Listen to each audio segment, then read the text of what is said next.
Well, thank you very much. So, welcome everyone. We got till 5 o'clock today. We'll take breaks every hour because I think for people, it's just good to just stretch for a little bit as well. So, welcome today to this topic here, which is really near and dear to my heart. It is oppositional kids and adolescents. And I'm going to share with you my years of experience, over 20 years experience of working at this problem from a family systems or family perspective. But before we begin, I wanted to just thank you for what you do. This is one of my favorite conferences. This is my first time virtual. In the past, it's always been face to face and I get to meet people. But the direct touch points of today's presentation to you, the parent support advocate or provider, is that one of the things I really appreciate about you guys is that you have lived experience raising a child, youth, or young adult. And I don't say this lightly. In my 30 years experience, I don't know how many of you agree with this philosophy, but your degree at the end of your name in school doesn't always equal competence.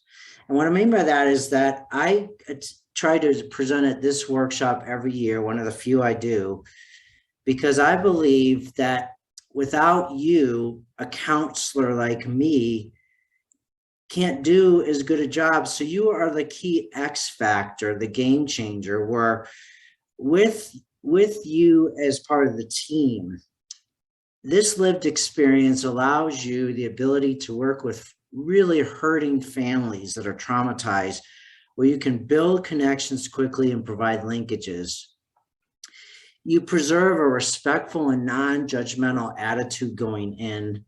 You have one-on-one support and you have special populations. So if you go into the emergency room tomorrow, you hope that you have a treatment milieu where you have a team that's not just one doctor, but you have nurse practitioners, you have great X-ray technicians, and they all work together. So today, even though some of the tools I give you are crossover to more of like a direct clinician, these tools you can either tell your direct clinicians about, or as we know, a lot of the burden falls on us. So I've had parent support advocates say to me, I can't really find any clinicians that really are able to work with the whole family. So the job falls on me. So I am a big believer that sometimes parent support advocates are better than the counselors. And that's not to be offensive to counselors out there. I just think that lived experience is absolutely critical.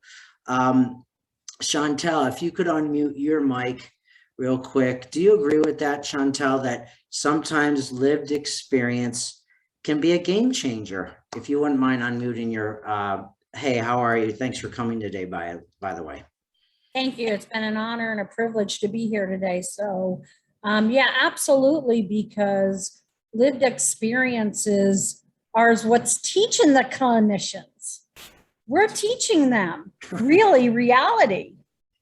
So even though they don't think of us as parents, right. I'm a parent with an adopted great nephew with these challenges. Right. And so we are actually teaching them the lived experiences, even though, you know, they have their educations and their little names behind them.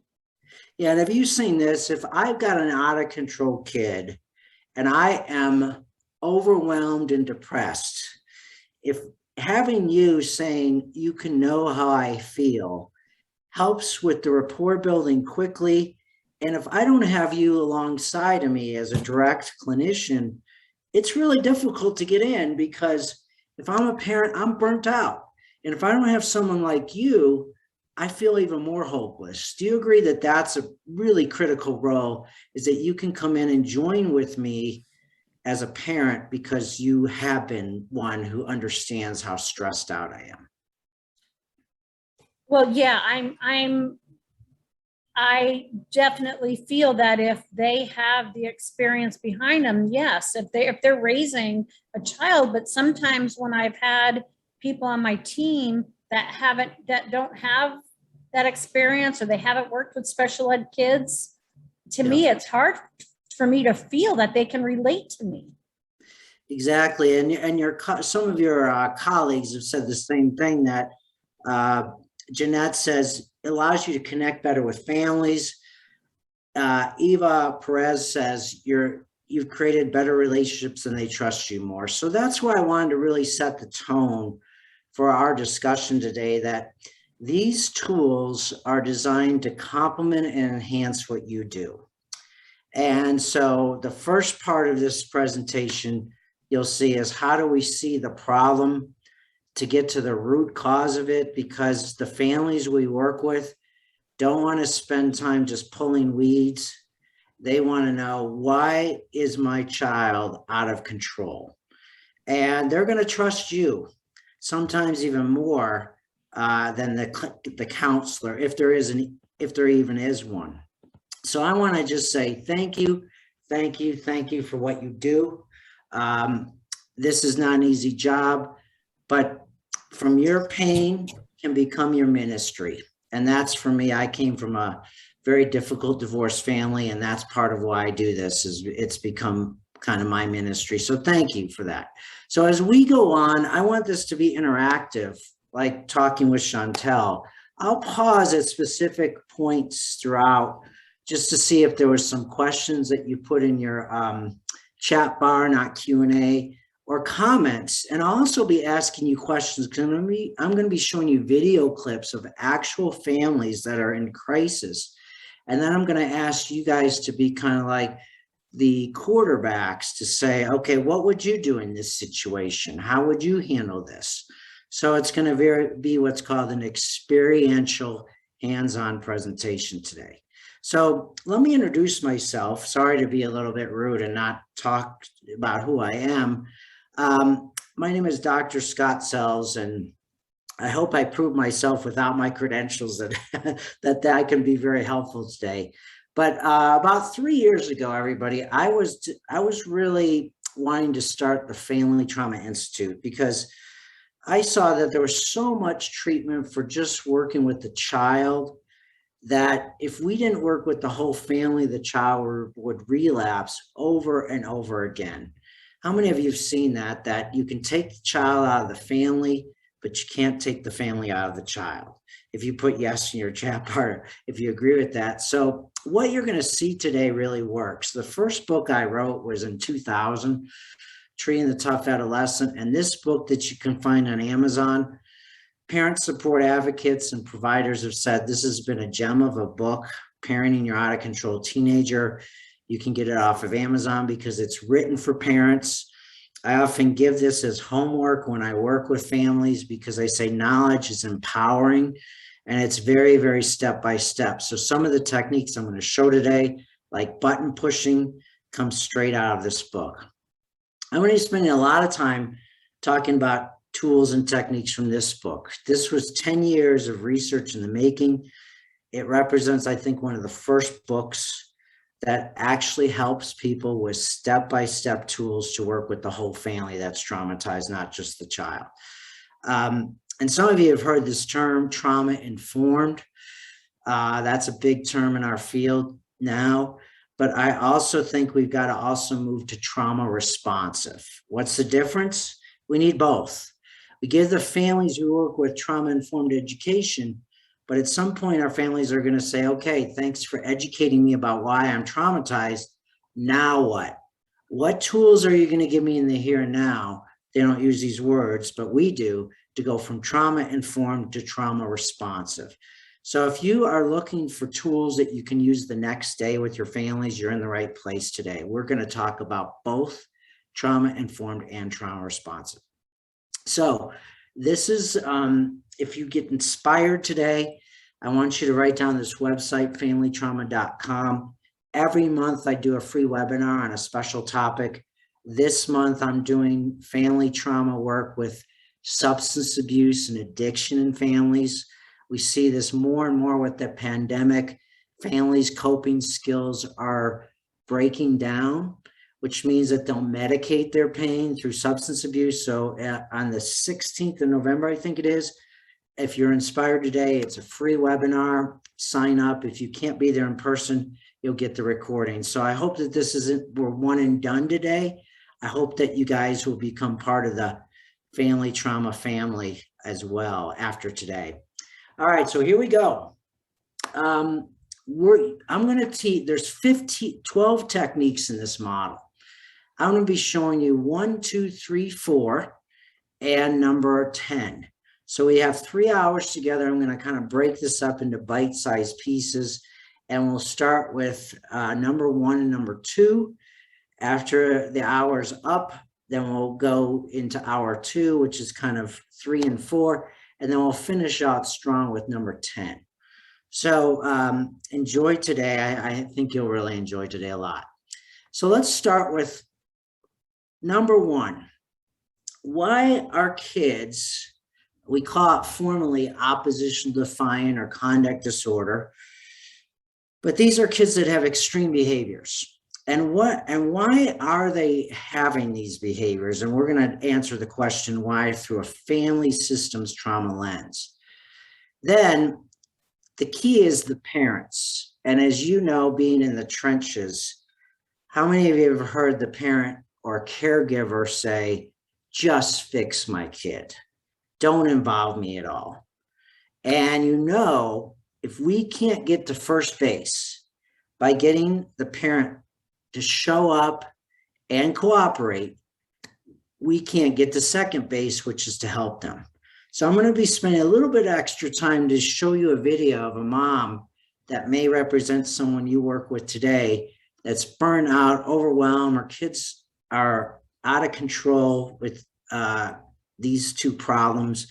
And the mom is like, I am so angry. I just want you to put these kids in the hospital. What do you do with these kind of families that are just burnt out? Then I'm going to show you a technique that you can use. Even if you're not a clinician, you still can warm the family up. And sometimes when I work with a parent support advocate, I go to the home with the parent support advocate in my role as the counselor, and they will be sitting side by side next to me like Batman and Robin. And we'll do this stress chart with the family, either telemedicine or we'll do it in person. And the family settles down immediately with this technique, and you'll enjoy this one a lot. And then the family is going to say, now I know what makes my child tick. I'd like to know what to do in the here and now. And so we're also going to share with you at the end what's called an FST trauma playbook, kind of like football teams use before they go out on the field. They have a written playbook so they know exactly what their roles are, what the plays are, and that everybody lines up when the quarterback calls out a number. Well, our families that are in a very chaotic and disorganized system and they're stressed out, they need something very similar, something in writing that will clarify everybody's roles. So I'll show you a really good video at the end that may make you cry. Sometimes makes me cry, even though I've shown it a lot. The other thing I want you to do is kind of metaphorically look up at the stars. What is it going to be like for you to put on a new pair of glasses that you can see kids that have oppositional defiant or conduct disorder from a systems lens? And how is it going to positively impact you going forward? So you're also hopefully going to take this information to your treatment team, maybe even show them this recording, so that they're like, I never thought of it this way before. That's what I hope you'll also walk away with, is that when you look at a family tomorrow, you'll look at them from a different lens, a family systems lens. Okay. Family therapy as an art form is on the endangered species list right now. In mental health, I'm still dismayed that we're in the year 2021 and we still aren't doing a lot of family work. We are doing mostly individual work. We may send the parents to parenting classes, but we're not bringing everybody together in the same room. And I think this is a tactical mistake of huge proportions. So I'm hoping also this webinar will push the needle forward to the need for family work and not just individual work. So let's go to number one. And then I'm going to ask you some questions as we go along. So get ready. So the first place to start is the why. Start with why. Why do kids have these problems of extreme behaviors like disrespect, aggression, drug use from a family systems trauma perspective? Well, let's define what ODD is. I mean, that's a good place to start. How do we know when a child has it? Well, obviously there's something called the DSM, but I like to break it out.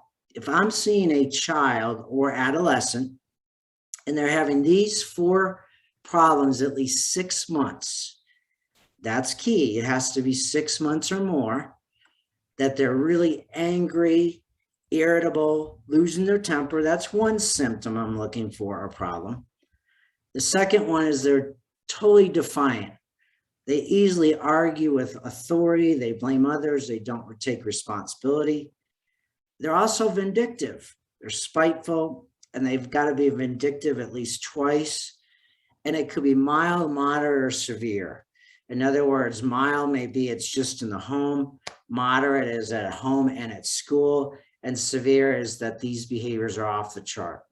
So you can see these types of behaviors with young children. I often see them at age 3, 4, 5, even younger sometimes. The problem is if we don't stop the opposition defiant, it can grow into more extreme behaviors. And this is what we worry about. When it moves to conduct disorder, what's the big difference? Well, the behaviors start to get more extreme. And now we're into, is it happening over 12 months? And are we starting to see aggression to people or animals? Are we starting to see destruction of property? Are we starting to see theft? Are we seeing serious violations of rules like running away and chronic truancy? And again, is it mild, moderate, severe? So if we can, we want to stop the opposition defiant behaviors before they morph into conduct disorder. And if we don't stop this, there's a third level we have to worry about. And that's when adolescent moves to adulthood and becomes an antisocial personality disorder or a sociopath. That means that the child has lost empathy for others and it becomes part of their personality, not like a narcissistic personality disorder, bipolar personality disorder, these personality disorders. So it's kind of like it starts as a cold, metaphorically, and it turns into pneumonia. So the longer something hangs around like a cold, the more it can turn into bronchitis. So just knowing this difference helps me as a parent support advocate when I know going in that the stakes are high. So here's what I want you to put in your chat bar. And if you wouldn't mind, I might call on you to get your opinion. But why do you think personally these 2 diagnoses are so challenging to treat? What is your hunch or theory as to why these problems are really, really challenging to treat? What do you think, if you could put in your chat bar, what's your hunch or theory about why you think opposition defiant disorder is so difficult to treat, or conduct disorder? And while you're thinking about that, Beth, could I ask you if you could unmute your phone real quick and tell me why do you think these problems are so difficult to treat? There's no right or wrong answer, but what do you think? Hey, Beth. Because it can look like other things. It could look like ADHD. It could look like other things that are going on. Say more about that. That's brilliant. So it can get complicated, right? Because it can look like so many other things, and you might be treating the wrong problem and going down a bunny trail, and because it can mask a lot of other problems, like acting out behavior could be a child's coping for depression, anger turned outward. So sometimes it can be difficult for us because it can look like other problems. Is that close or way off? That's it. Yep. Randall, what do you think is a reason why these are so difficult to treat? Yeah, that's what I was getting ready to put in the chat log, so hard to make it pinpoint it is, like it's already been said that, is this coming from a depression? Is this issue for me? Is it coming from an social, emotional behavior? Is it what's going on at home? Is it what's going on at school? What factors are these instances that are being triggered, or is this actually a mental diagnosis that we need to pinpoint and then work on from there? Do you also find that this diagnosis is tough to treat because the parents are so burnt out with it? Well, we find it with the kids, especially when we're having a fight against parents who think, well, it's just kids in bad choices, rather than, I work with a lot of families in East Tennessee, and we get into some of our smaller communities, and the stigma mental health has a bad rap, and it's their choices. They're just making the wrong choice, and get good spanking or have them go out and cut a switch and this will take care of that issue. Those type of things. We have to first slowly and cautiously sometimes educate the families on some of this before we can get to the point where there's like, oh, okay, let's really look at this with the child. So a lot of times we're educating families first. That is so brilliantly said, because sometimes a parent is so frustrated. They're like, I just want to go old school. And to me, old school is spare the rod, spoil the child. And it could be a lot of other things like depression, trauma. And so if you don't get the parents to buy in that there's something going on underneath, they're just so tired of saying, I can't stand my kid when they say F you. That's just plain out disrespect. That's not tolerated. So another thing that makes it more complex is the parents are so angry. And when parents are angry, their judgment clouds up. And you're going to see this happen in the video in just a moment, where how many of you have seen parents and caregivers get their buttons pushed?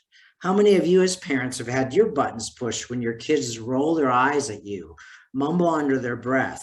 And so it makes it more complicated, because when the parents' buttons are pushed, they lose control of their emotions. Like you'll see this at Christmas time. Before they closed the toy store, Toys R Us, I used to be like gorillas in the mist, like an anthropologist. I'd go to Toys R Us to watch this happen, where a young child, maybe 5 or 6, would demand a toy from their parent. And the parent would say, look, my shopping cart is filled with toys, no more. And the kid looks at the parent and says, if you don't give me this toy, I'm going to create a scene right in the store. And the parent says, yeah, watch me. And the kid starts screaming at the parent.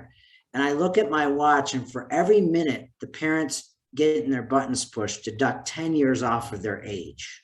And before I knew it, the parent was younger than the child. And wouldn't you know it, 9 times out of 10, that child would observe that I was watching the scene. And at the checkout counter, they would smile at me like a Cheshire cat, saying, yeah, I won. And so that was an example of the child was a little bit drunk with power, and they enjoyed it, and they got a payoff. And so we're going to show that we've got to help the parents understand, don't take it personal, because a lot of times it's just a child that wants to be in charge. So Debbie says, I have been blamed by my oldest daughter, and the research can give me a lot of information. So thank you for that. So thank you for sharing some of your reasons why this is difficult. And it became my career choice. My first book, written in 2000, was just on this problem. because I was fascinated by how difficult this was, and I'm the type of person that likes to solve difficult problems. That's just in my DNA. So here's what we see with defiant kids. There's two things to look for that's driving it. And this will also help you determine if it's a misdiagnosis or not, because if it's depression or ADD, this isn't going to be as prevalent, these two things.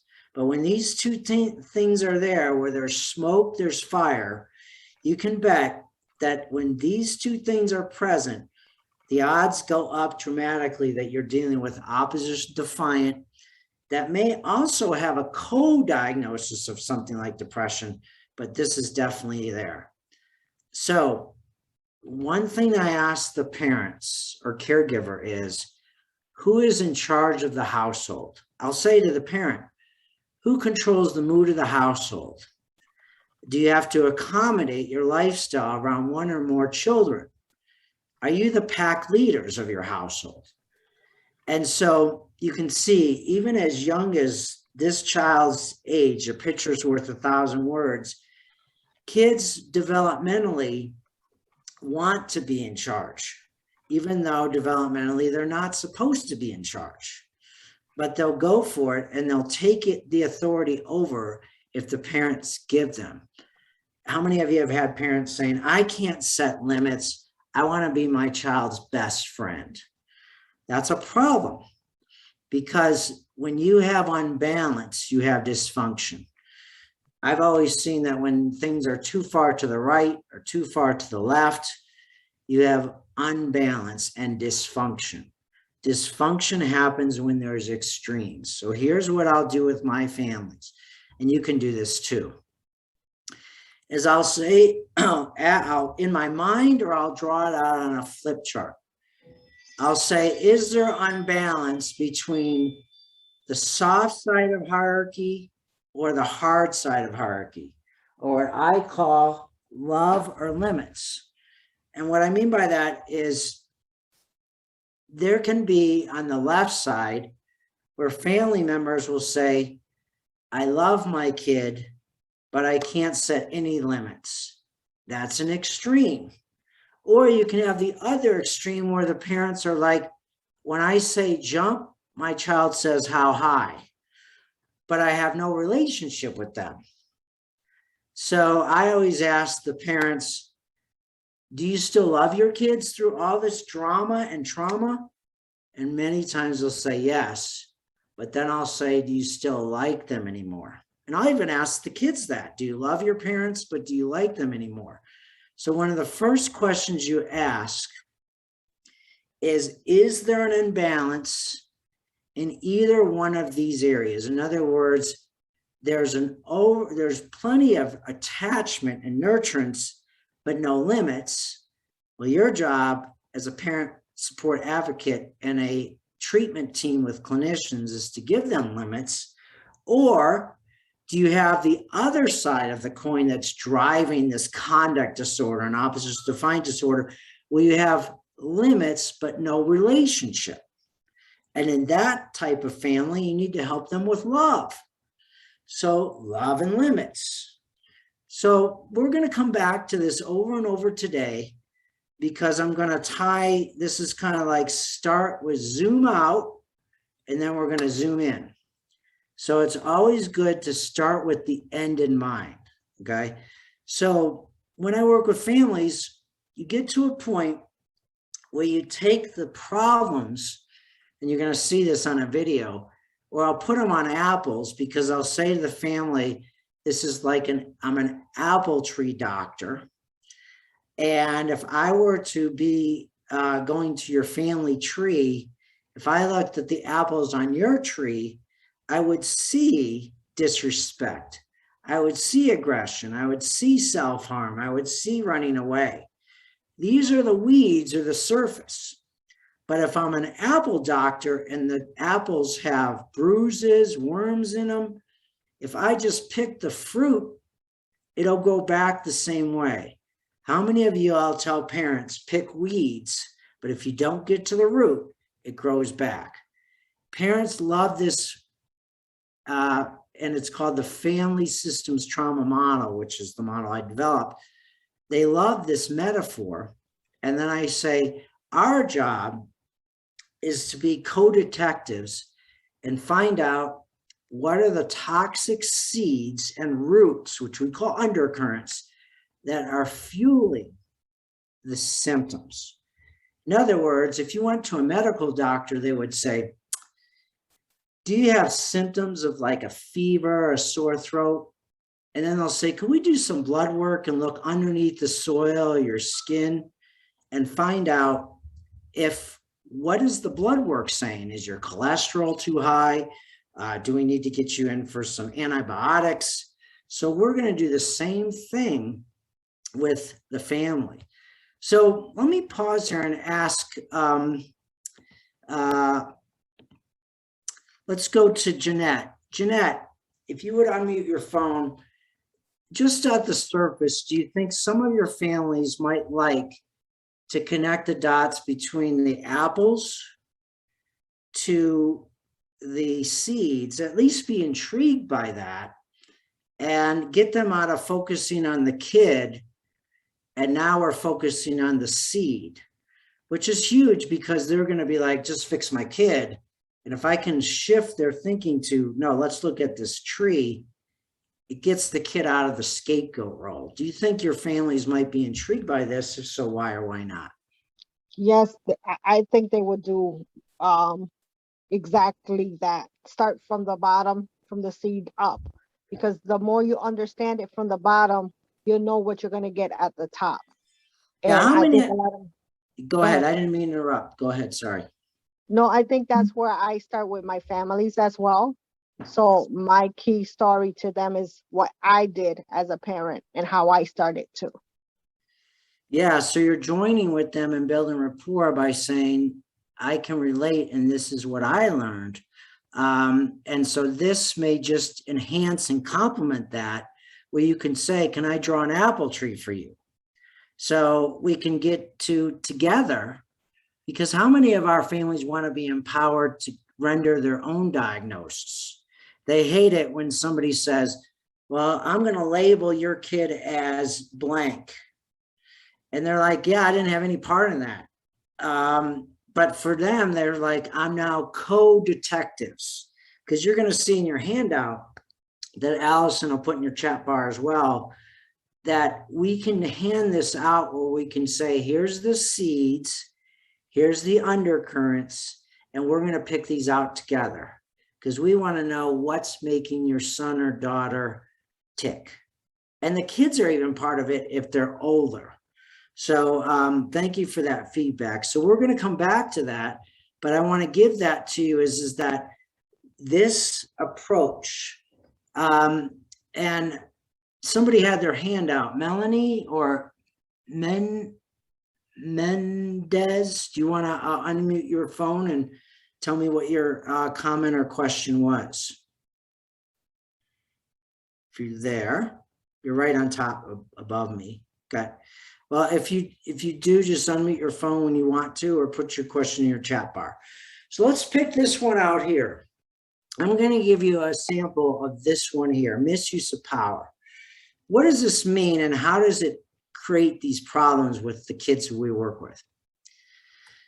Well, undercurrents are something that we came up with the family's health and our help in our research, where we saw that what drives the seed of misuse of power, and what that means is that the kids are in charge and the parents are down here, is that when parents give their kids empty threats, it makes the kids more powerful.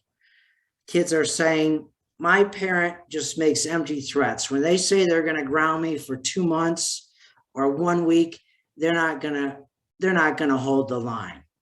Our job as parent support advocates and counselors are to fill in what's missing. So if I know that this family I'm working with has a case of empty threats, I know my job is no empty threats, because I figure if they could solve it on their own, they wouldn't be in my office. So they need my help as a coach. The other thing is inconsistent discipline. when you see parents that just can't be consistent, you have to help them with consistent discipline. No nurturance or attachment, you got to help them with consistent nurturance.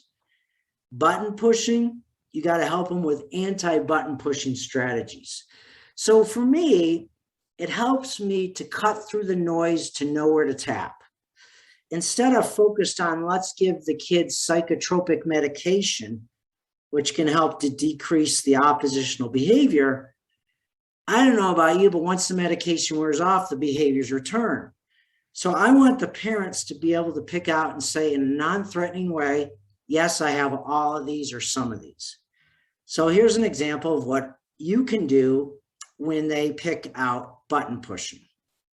I'll say, first of all, this is so normal. Don't beat yourself up about it. You probably got your buttons pushed as a kid as well. So here's what you say to them. Can I show you what this looks like? So one of the things that you're going to see here is that whoever controls the mood and direction of the argument wins. Like the example I gave when I watched a child at Toys R Us. The parent weighed 220 pounds. The child weighed 20 pounds soaking wet. So size and weight doesn't matter. It's who's more better at the art of button pushing. And if you don't have the parents understand this, they can't put limits in because they're always emotional and upset. So I'll give the parents this top 10 hot button list. I'll say to them, do you have any of these on the list? And I'll do this with the child in the room if they're older, because the child will smile at this. If they're younger, I'll just do it along with them. And I'll say, do you ever have your child push your buttons like you never let me do anything? They might say, you don't love me. I hate you. I hate this family. Swearing. You're not my real mother or father. I don't have to listen to you. A disgusted look, improper gesture, or whiny voice. I'm going to kill you. I'm going to hurt you. I'm going to hurt myself or others. Lying. I hate school. I'm not going, or I'm going to leave or run away. Now, it might even not even be on this list. What are your top 3? And then I'll say, what's your thermonuclear button? What's the one that the child knows that will get you the most upset right here? And what I'm doing, folks, is I'm using trauma-informed education to take the stinger out, to now say to them, you know, this is normal. Do you have this problem? And so I'll even show a Zitz comic strip where I'll say, do you see the father, how he has his thermonuclear button on? And when Jeremy says, yeah, right, dad, whatever, he loses control of his emotions and his age drops by 20 years. And look at the mom. She says he really knows how to get you. Size doesn't matter. It's whoever is better at the art of button pushing. So in your chat bar, as you watch this video, do you see an imbalance of the hard side of hierarchy, where the parent just can't set limits, or the soft side of hierarchy, where in the midst of the button pushing, the parent has trouble being nurturing or soft? They start screaming, lecturing, criticizing with button pushing. So I'm going to ask you to type in A, B, or AB, okay? So what we decided to do with this model is we read a research study, or the parents told us, they said, you know what, Scott? We learn more from what we see than what we hear. And I said, oh my gosh, that's a problem. Because most counseling today is talk therapy. So what we did is we hired actors to show video clips of these central principles. And so we'll take our laptops with us to the meeting, which you can do, or you show video clips on the TV. that they have. And what you do is you put in the Google chat bar button pushing videos. And it's amazing how they'll come up like from the TV show Super Nanny. And so families say, I love watching these video clips. So I'll say to the family, don't get caught up in the age of the child, because your child may be 3 or 4, or your child might be the same age, or it might be a different issue, because the issue you're going to see there is button pushing around chores. Don't get caught up in the age or content. Watch the dance of button pushing.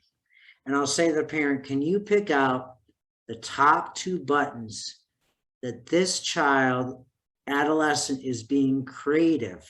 He's like a great chess player. He's not mean-spirited. He's just creative. And that is a good reframe to tell your parents, because they think my kid is mean-spirited. Why is he doing this to me? So let's watch this here. And this is the beginnings of stopping oppositional, defiant, and conduct disorder. You often have to start where the client is, because how many of you have heard the term drama equals trauma? And if we can't stop the drama, you can't get to the trauma. Let me show you this video. It's so in this scene, I'll say, watch how the child or adolescent pushes the parent's buttons, and try to list out what buttons you see in your chat bar. And if you see it, this is an imbalance of the hard side of hierarchy or the soft side of hierarchy. Let's watch and enjoy.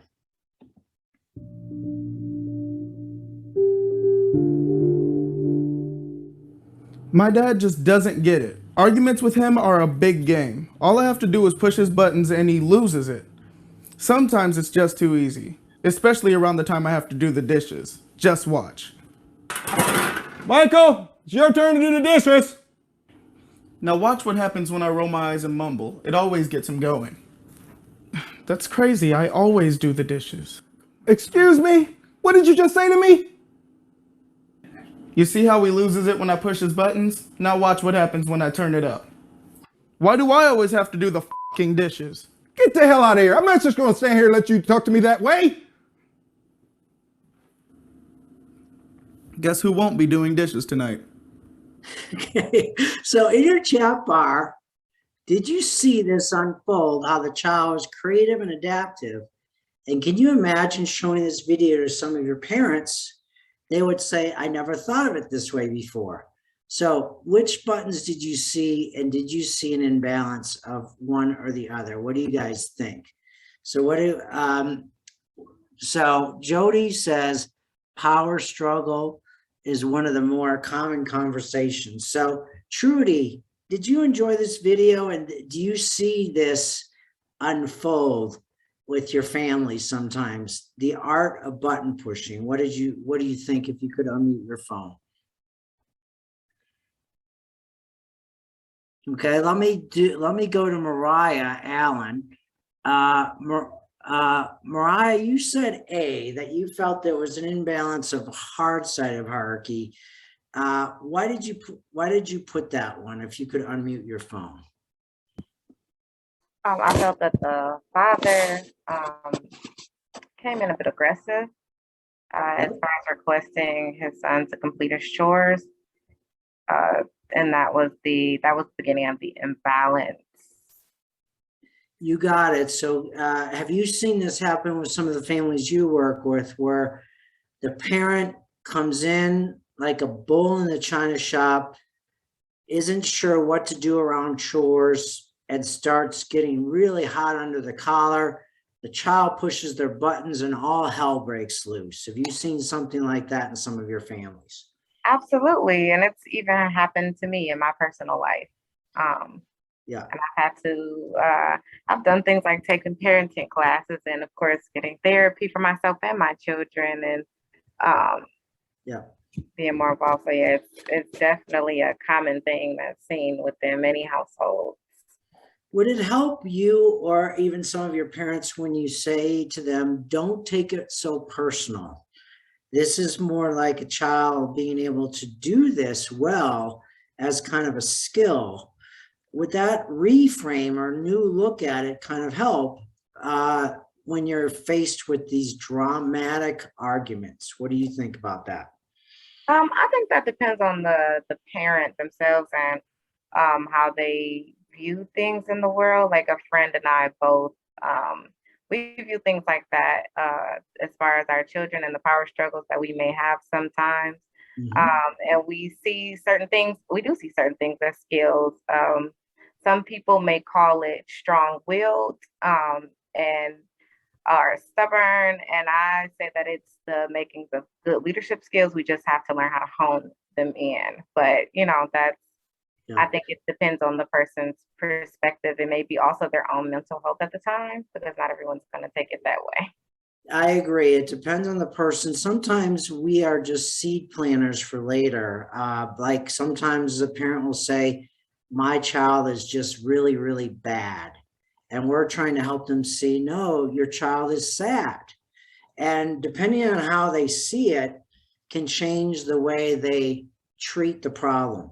And so I'll have parents say to me, I don't know if I buy into this button pushing stuff. And I'll say, well, could we experiment?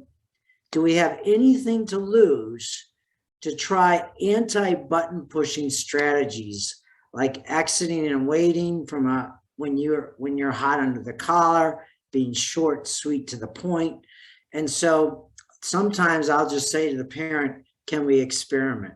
But you're right, it depends on the case.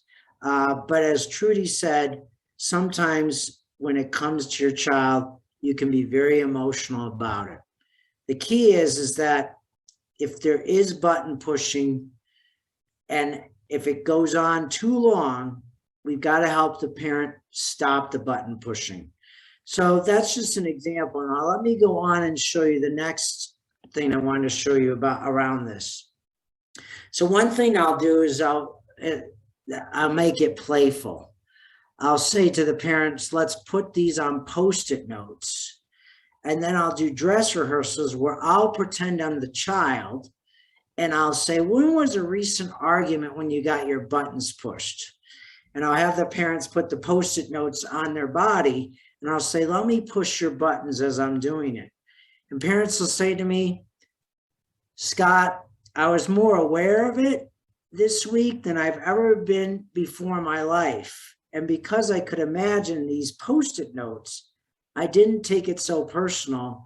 And I've even had parents say, what did that counselor do to you? You're not getting your buttons pushed as much. So you try to make it more playful if you can. So button pushing can definitely control the mood and direction of the argument. But here's another thing to look for when you work with families that will put the upside down hierarchy is interactional trauma. When you have a parent-child where there's arguing, fighting, lecturing, it starts to move into trauma. Let me show you this. We also coined the term parent abuse or teen terrorism.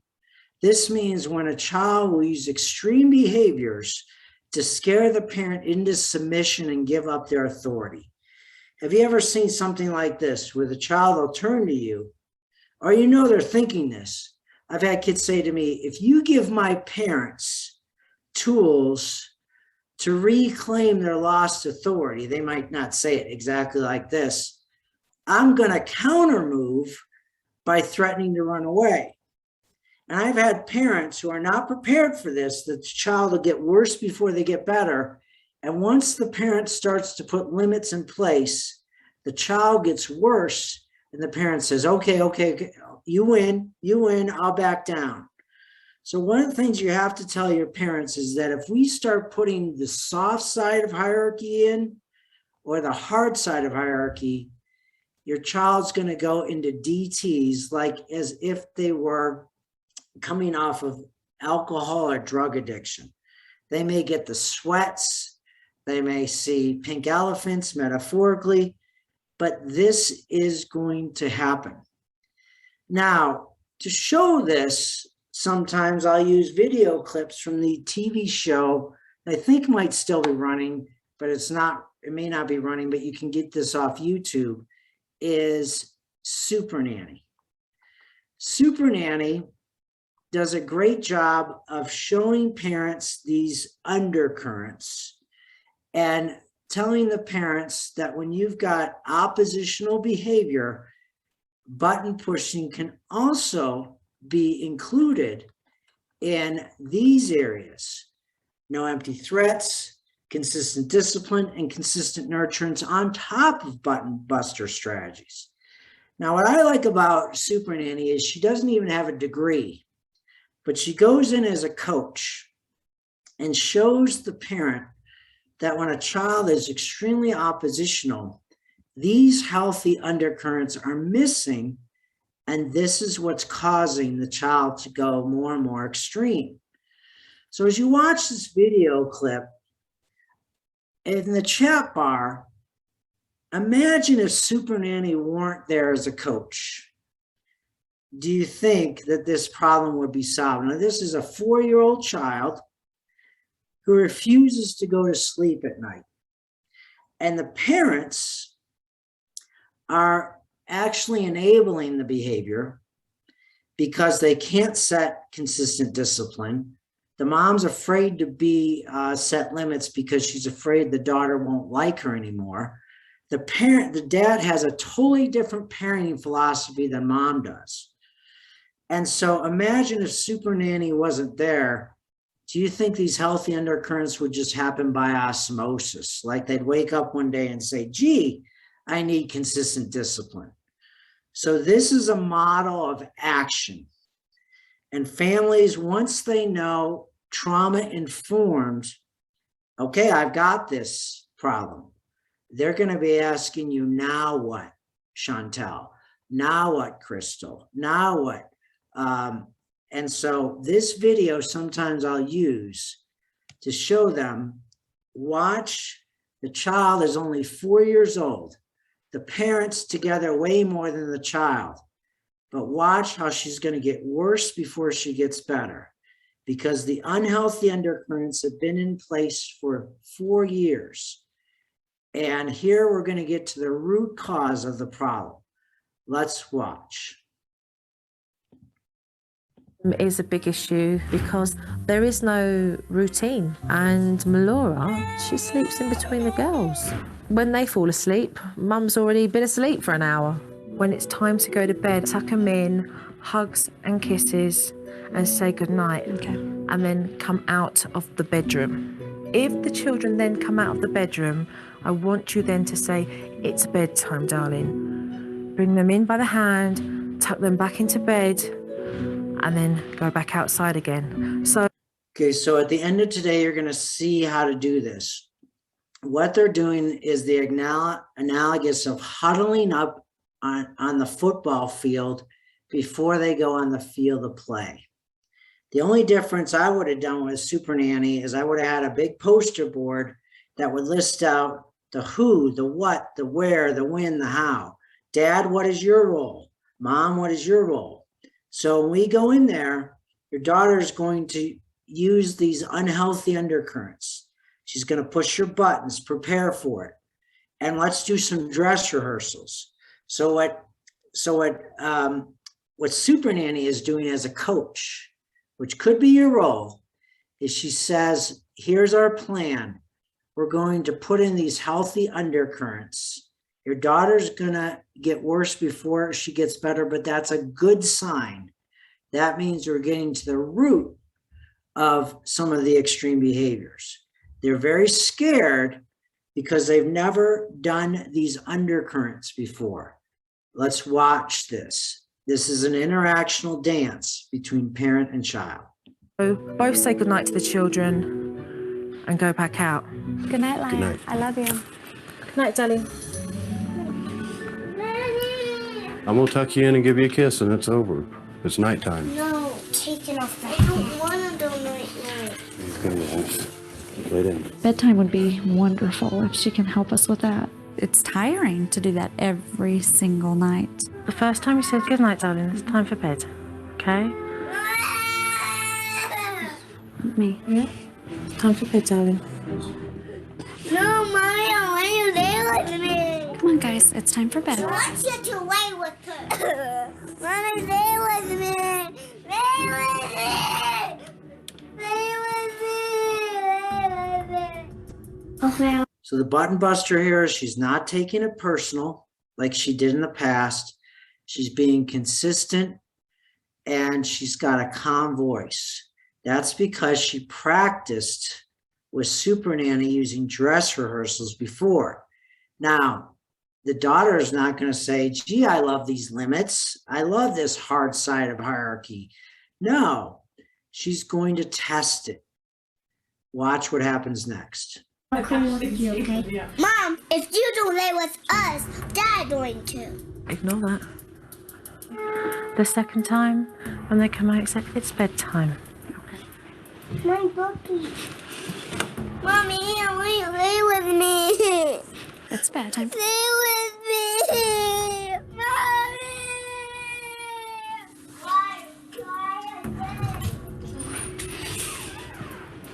The third time, you say nothing.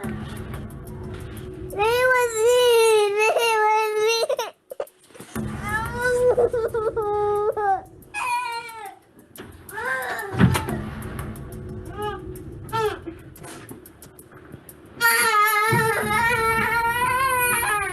Because she cannot believe you've been so consistent, and she's waiting to see when you'll give in.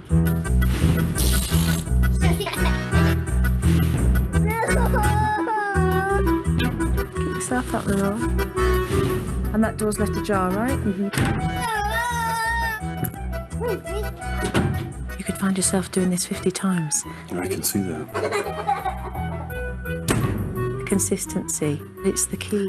John and Melora must continue to ignore Ashlyn and keep putting her back into bed.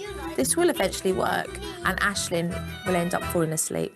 I'm having a bad night and I won't ever do the door asleep. So you better just calm down. Calm down, don't let it overwhelm you. Keep calm. I think the toughest part for me was hearing Ashlyn crying for me to sleep with her. I felt like I was almost mistreating her. Honestly, I just wanted to go lay down with them. It's hard. It's. I must say one thing. You're not laying out in between them. I know. I feel like it's working, don't you? I mean, Yeah. it's getting quieter. Do you notice that? Uh-huh. After 45 minutes, they were sound asleep and everything was well. And they did not get up in the night and they did not come to our room, which was really nice. That's a big turn. Yeah, it's huge. Thank you. We don't do this very often, do we? I don't think we ever have. No, it worked. I mean, the technique worked. So you've done well. It's great. You've done well. It's a major milestone. It's huge.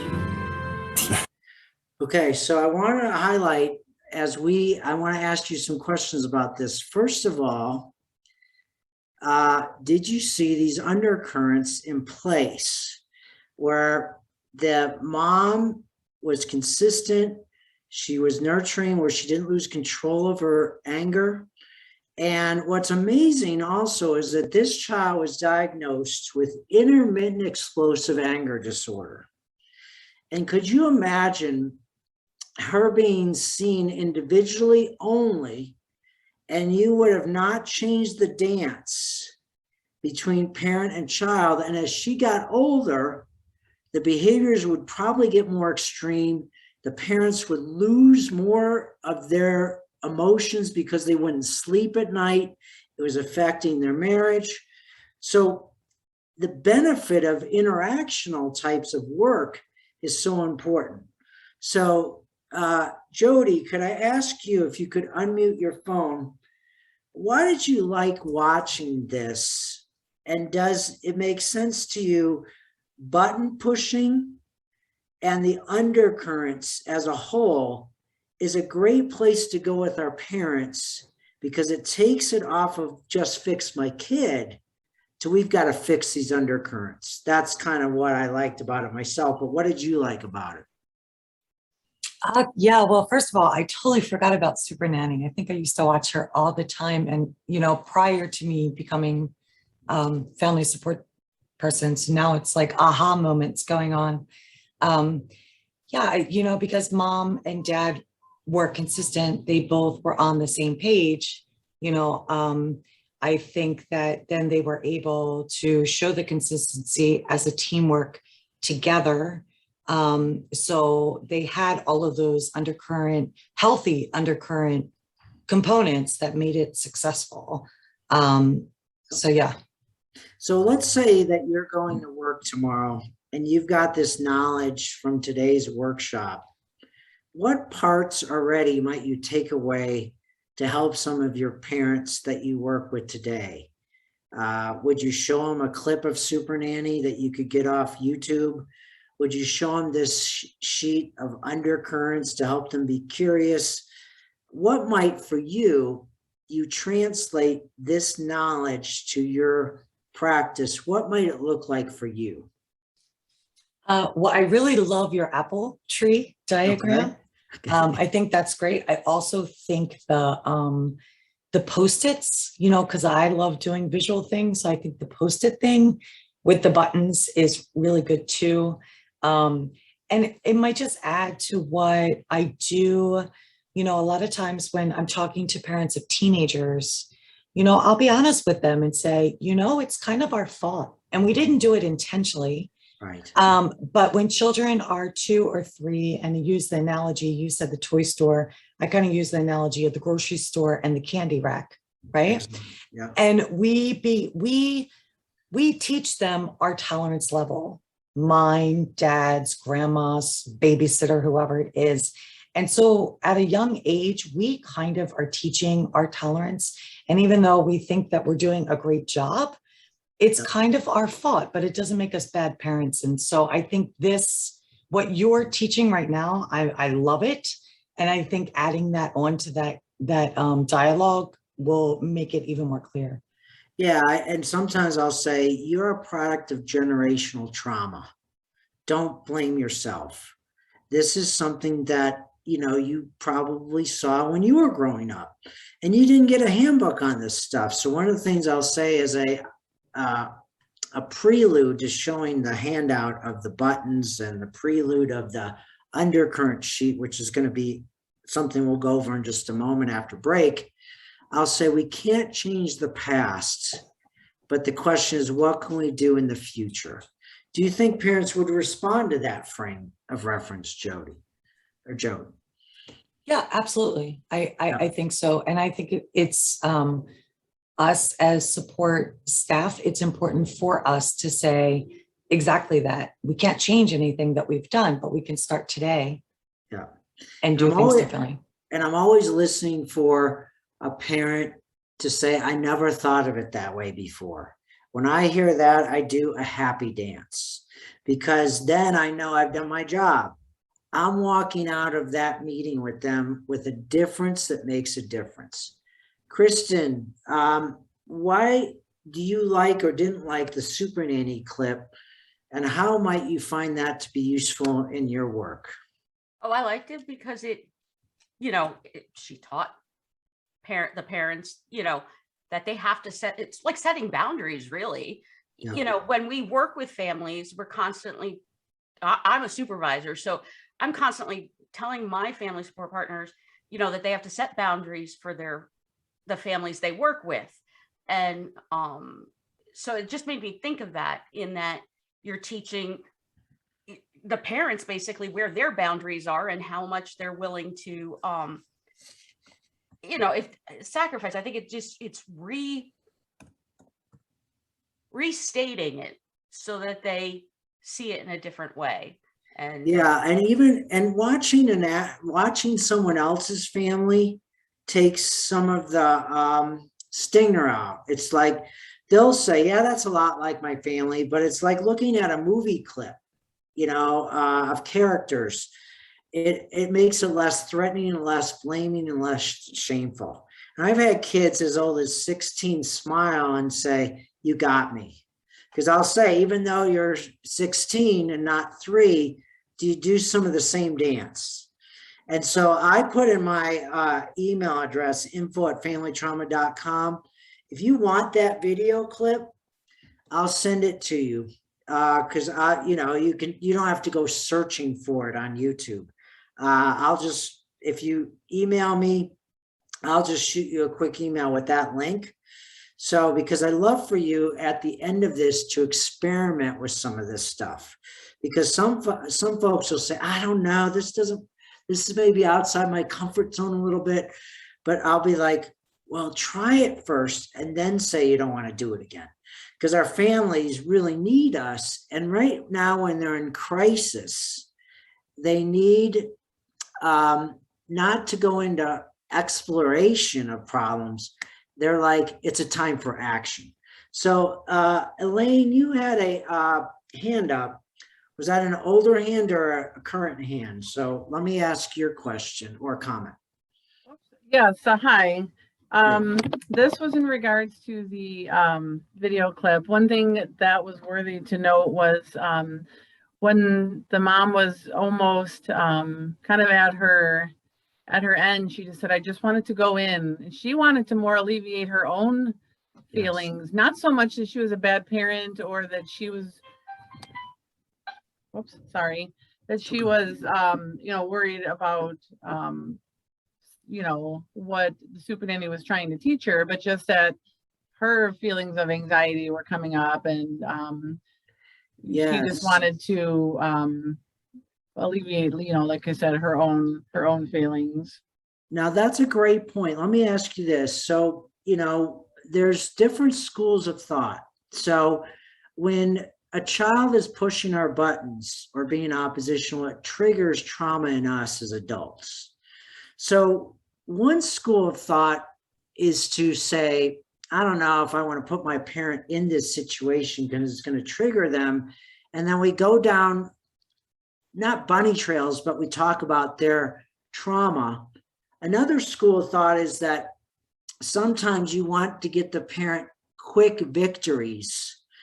And even though there's other work to be done, one theory of change is that will help their trauma just by having a new experience, and that they don't need necessarily deep insight. They need victories. And from that point of view, it can help the internal struggles.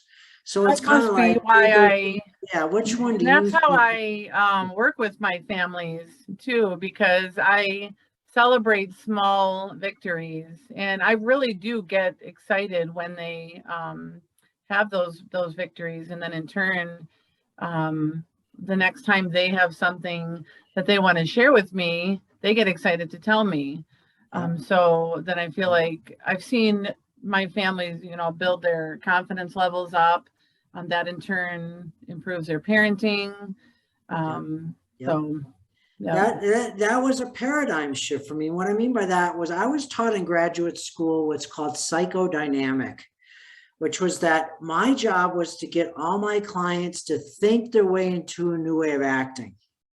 But when they were in crisis, that didn't work so good because they got stuck in the drama and their own trauma. What I found in some families, in fact, many, that I got like this mom to act her way into a new way of thinking. That from victories came openness to go into deeper issues. So the onion, like peel back the onion. So what I was taught is always go from the inside out. But I found with oppositional, defiant, and conduct disorder that it helps to go from the outside in. It's just two different schools of thought. It's both and. D. Martinez, you had a question or comment with your hand raised. Yes. Hi, Dr. Scott. My name is Debbie. My question is, a lot of times here where we're at in Michigan, we are, we're told that we have to make sure that we're not crossing into sort of clinical and therapeutic kind of work, right? Because we're, as peers, we have a distinctive role. And so I'm wondering what, with the clip that you showed, I thought those were great supportive things that the nanny was doing. But is there a point that we could be looking at something that needs to be, that there's got to be more follow-up, right, with a professional? Yes, think of it this way. There is you know, a fine line between the two. So how I would define this is that, you know, like a caddy and a golfer. The caddy picks the club, the caddy puts the ball on the tee, but you need the golfer to hit it out of the park. So what I might do here is I might work with my clinician, if I had one, hopefully I would, and I'd say, could my role be to educate, hopefully with you in the room or not, where I could set you up, where I could say, I could show the clip, I could show the undercurrent, you know, handout, and I could get to the family, say, Debbie, I'm bought in. I like this. I like these buttons pushing. You could say, well, I'm glad you said that. So my role is to educate you on that possibility. The clinician is going to do the dress rehearsals with you and the practice with you. And if it's okay with you, I'd like to be part of that as a co-coach. Could you see that kind of demarcation and flowing between the two of you, theoretically and hypothetically, be where you've got education and application? Does that help or make it a little clearer, or does it make it more murky for you? No, I think it does help a lot to, you know, how you explain that, and the analogy of the golfing analogy was good too. So thank you. Yeah, so sometimes as we go through these techniques, I want you to keep asking that question and come back. And I won't mind if you raise your hand many times and say, okay, Scott, pause here. Show me clearly what my role is with this technique and what a clinician's role is. And sometimes it's messy, sometimes it's not clean, but I'm going to do my best to show, because I've been in treatment teams where everybody has a part to play and everybody has to be clear what their roles are, and that you don't want to exceed your competency level or role. So that was excellent. Anybody else have any questions before we go on? I'll show one more video clip and then we're going to take a 5-minute comfort break. So before I go into the next technique of how to motivate the parent, I want to show one more video, and this might be a hard one to see for some of you. The reason is because it's a TV documentary with Diane Sawyer, where in this video that I happened to get off the TV was from an old TV documentary called Primetime Live. It's kind of like 2020, where the single parent mom agreed to cameras to be installed in her trailer home. And both of her boys that are twins, I think are 14 years old, if I remember right. They're coming home from a residential group home involved in foster care. They come home to a pretty much unchanged mom. And so the video clip I'm going to show you is what happens when there is both an upside down hierarchy and interactional trauma, where the mom asks the boy to do the dishes, and in a matter of minutes, it escalates to the boy taking a knife to his throat. This is an interesting case because the children were taken away permanently from the mom when the family court judge saw this video clip, and the mom doesn't see she plays a role in the boy escalating to this level. So why I think this is a good video for the rest of the day together is to say, one, if you had a family like this, what would you have done differently? Because this is a train wreck. So let's first figure out why the dance between mom and child is so askew. And then the question is, well, what would we do differently? And even though you might not have a case like this, you'll remember this case maybe for the rest of your life, because this case was one of the reasons why I wrote this book. Because I said, if I can increase the odds of anybody watching this, that it's going to help save a family they're working with, it's all worth it. So this became one of the cases I saw that was a catalyst to work with the whole family in trauma. So I'm going to go over this case and then we're going to take a break. So here's what I want to show you. This is a term that we coined in the book. As far as I know, this is the first time this term has been used in mental health, interactional trauma. This fuels oppositional behavior, okay? Now, what is interactional trauma? Well, event-based trauma is an event that doesn't heal on its own, like grief or loss, sexual abuse, abandonment. These are events. But this is just as traumatic, where you see between a parent or child or two family members. It might be a marriage couple or a couple that's living together. It doesn't matter. It's two people constantly fighting and arguing. Drama equals trauma. So in other words, kids have told me this. They've said, Dr. Sells, we can't even get to the event trauma of the grief and loss I feel, because every time we make progress, when I go home and my mom or dad or grandparent screams at me, it's like pulling off the scab, ripping it off over and over again. And what an ER doctor would say, emergency room doctor will say, we have to stop the bleeding before we get to the shrapnel.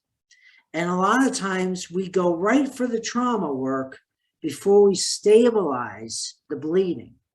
So here's the philosophy of this model. Parents, kids, and families will do well if they can, but they lack the tools and skills to do so. By a show of hands, how many of you agree with this? That this is an important way to look at things. That parents, kids, and families will do well if they can, but because of generational trauma, they don't have the tools or skills. We saw this in the Super Nanny video. If Super Nanny wasn't there, how many of you agree that mom would have gone in and slept with her daughter and the daughter would have been like, I just won again, because mom didn't have the tools or skills to do so. So we got 2 hands raised so far. I hope there's more.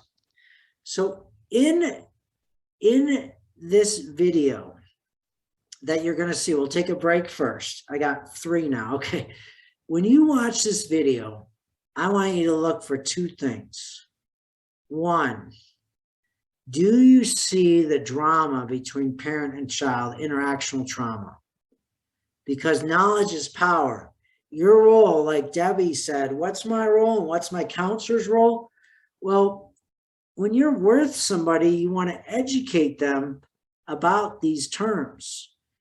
And how did not seeing this help the counselors view mom as poor, resistant, unmotivated, or untreatable? So as you watch this video after break, you're going to look at the body language of the counselors.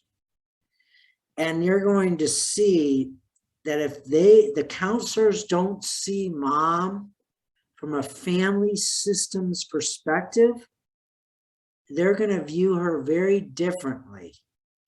And this is really important, because how you see a problem is how you're going to solve it.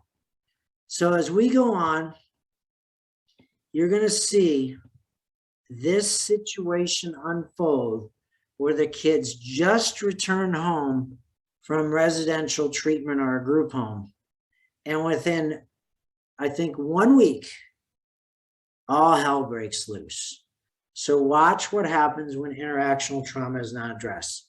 Let's take a 5-minute break. I'll see you in 5 minutes, and then we'll keep going. If you have any questions, put them in your chat bar during break. So I'll look at those and answer those as we go on. So I'll see you all in 5 minutes.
get started in just a moment.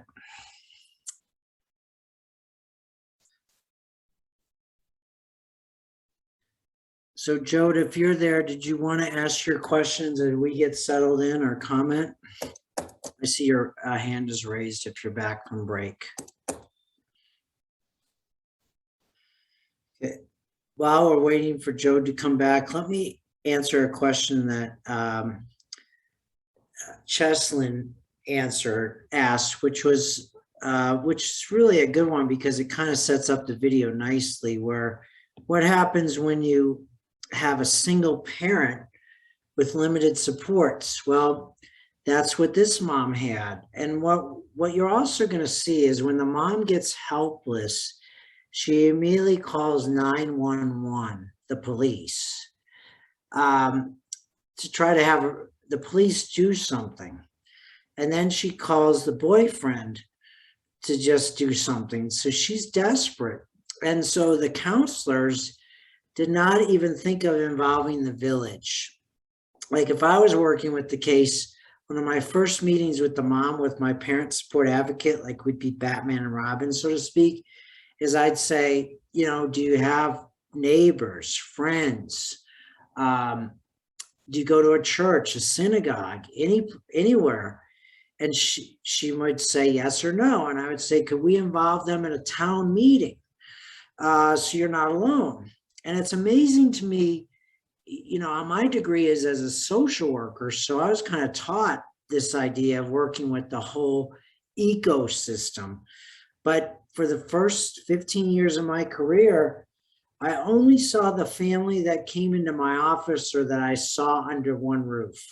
And here it's a tactical mistake because the counselors aren't seeing the problem from a systems point of view.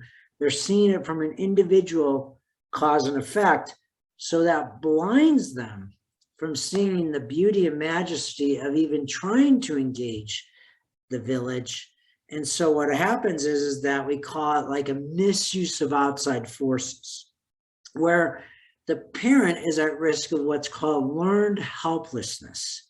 So if the parent does call the police and the police keep coming over and solving the problem, the mom actually gets more disempowered because the kids are like, you didn't have the skills to control my out of control behavior. It's the police. I've even had kids on juvenile probation say, as soon as I get off probation, I'm going back to my old behavior because my mom doesn't have any skills at all.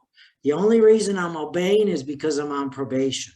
So there's implications of not involving the village because the parent is at risk of learned helplessness. So that was a great long answer to your question.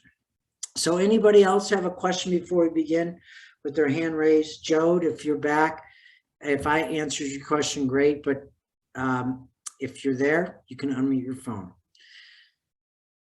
Okay. Okay, go for it. No, sorry. I think I had my hand raised from a previous question. Okay, no worries, no worries.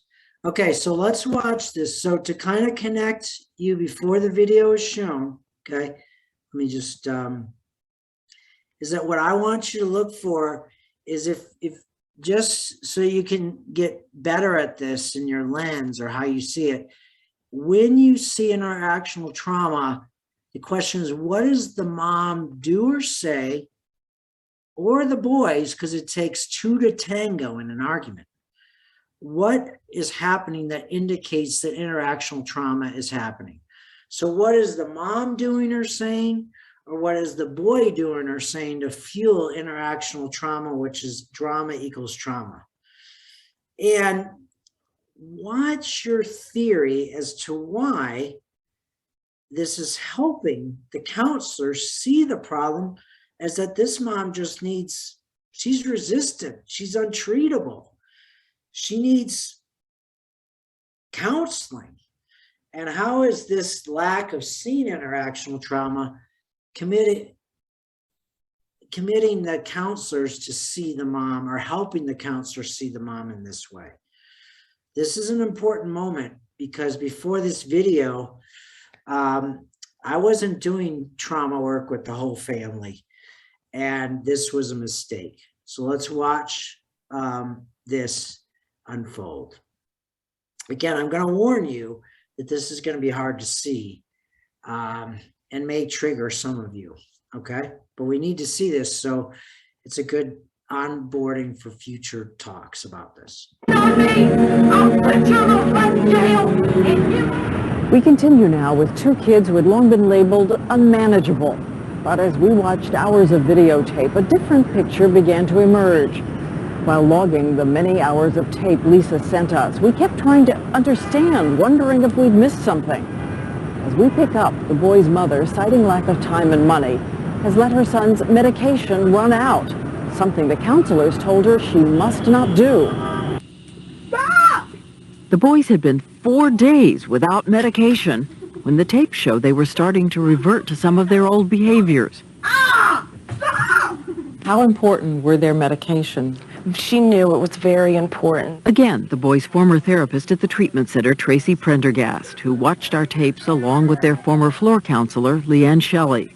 A typical reaction to not taking their medicine is to be more impulsive. You both are going to wash dishes.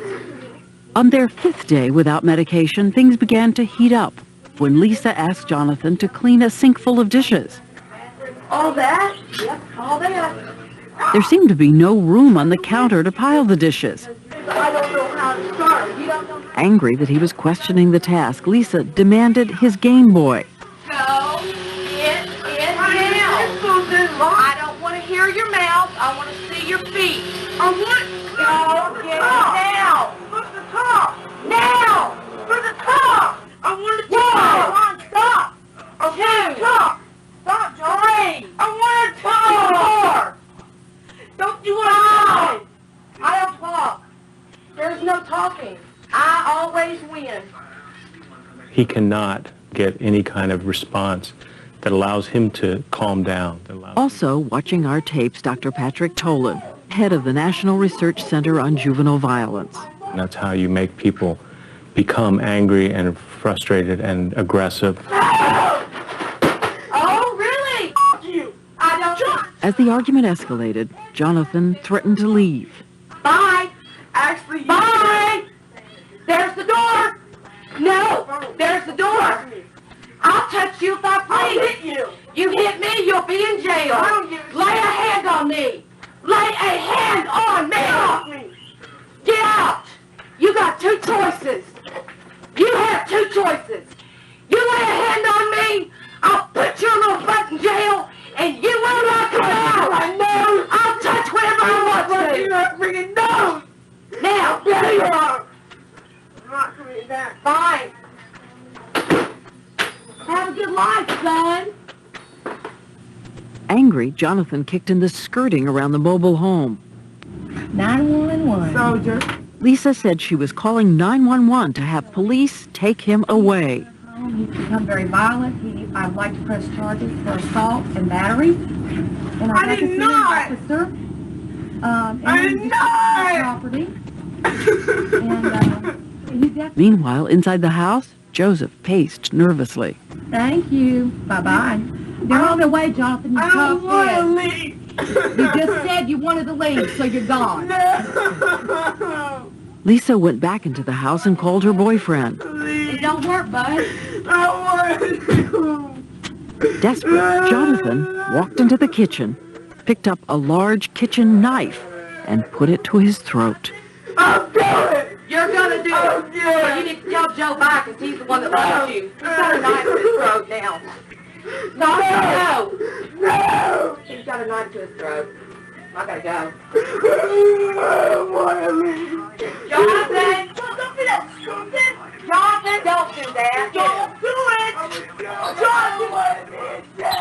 Come here! Then talk to me! Now she wants to talk. No, John! Oh my God! John! John, don't talk, please! John! It is a horrifying scene. Was the suicide attempt real? Experts who've seen the tape say the knife at the throat seems to be more of a warning, a cry for help. But one day could lead to the real thing. Spiraling out of control. As you watch this, you see that there's a couple things. Where did you see some of the interactional trauma? How many of you agree that there was definitely that?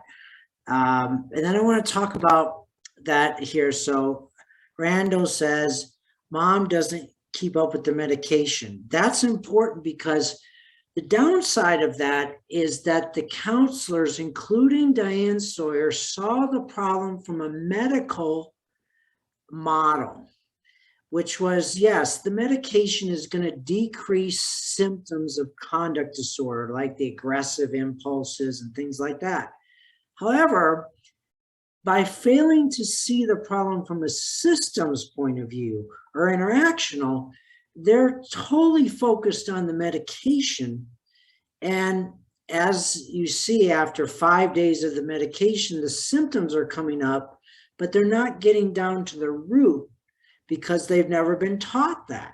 So I think that was one of the things that I really saw was like, what happens? So when you're in a meeting, a treatment team meeting, and you talk about a family, and the discussion is just on, well, the mom's out of control, she needs medication, the kids need medication, you'll be able to say, well, what if we look at it also from an interactional point of view? Button pushing, mom didn't have the skills. So I thought that was really good, where mom would benefit from education, because how many of you are surprised that when mom saw the video with Diane Sawyer, she says, I don't see it.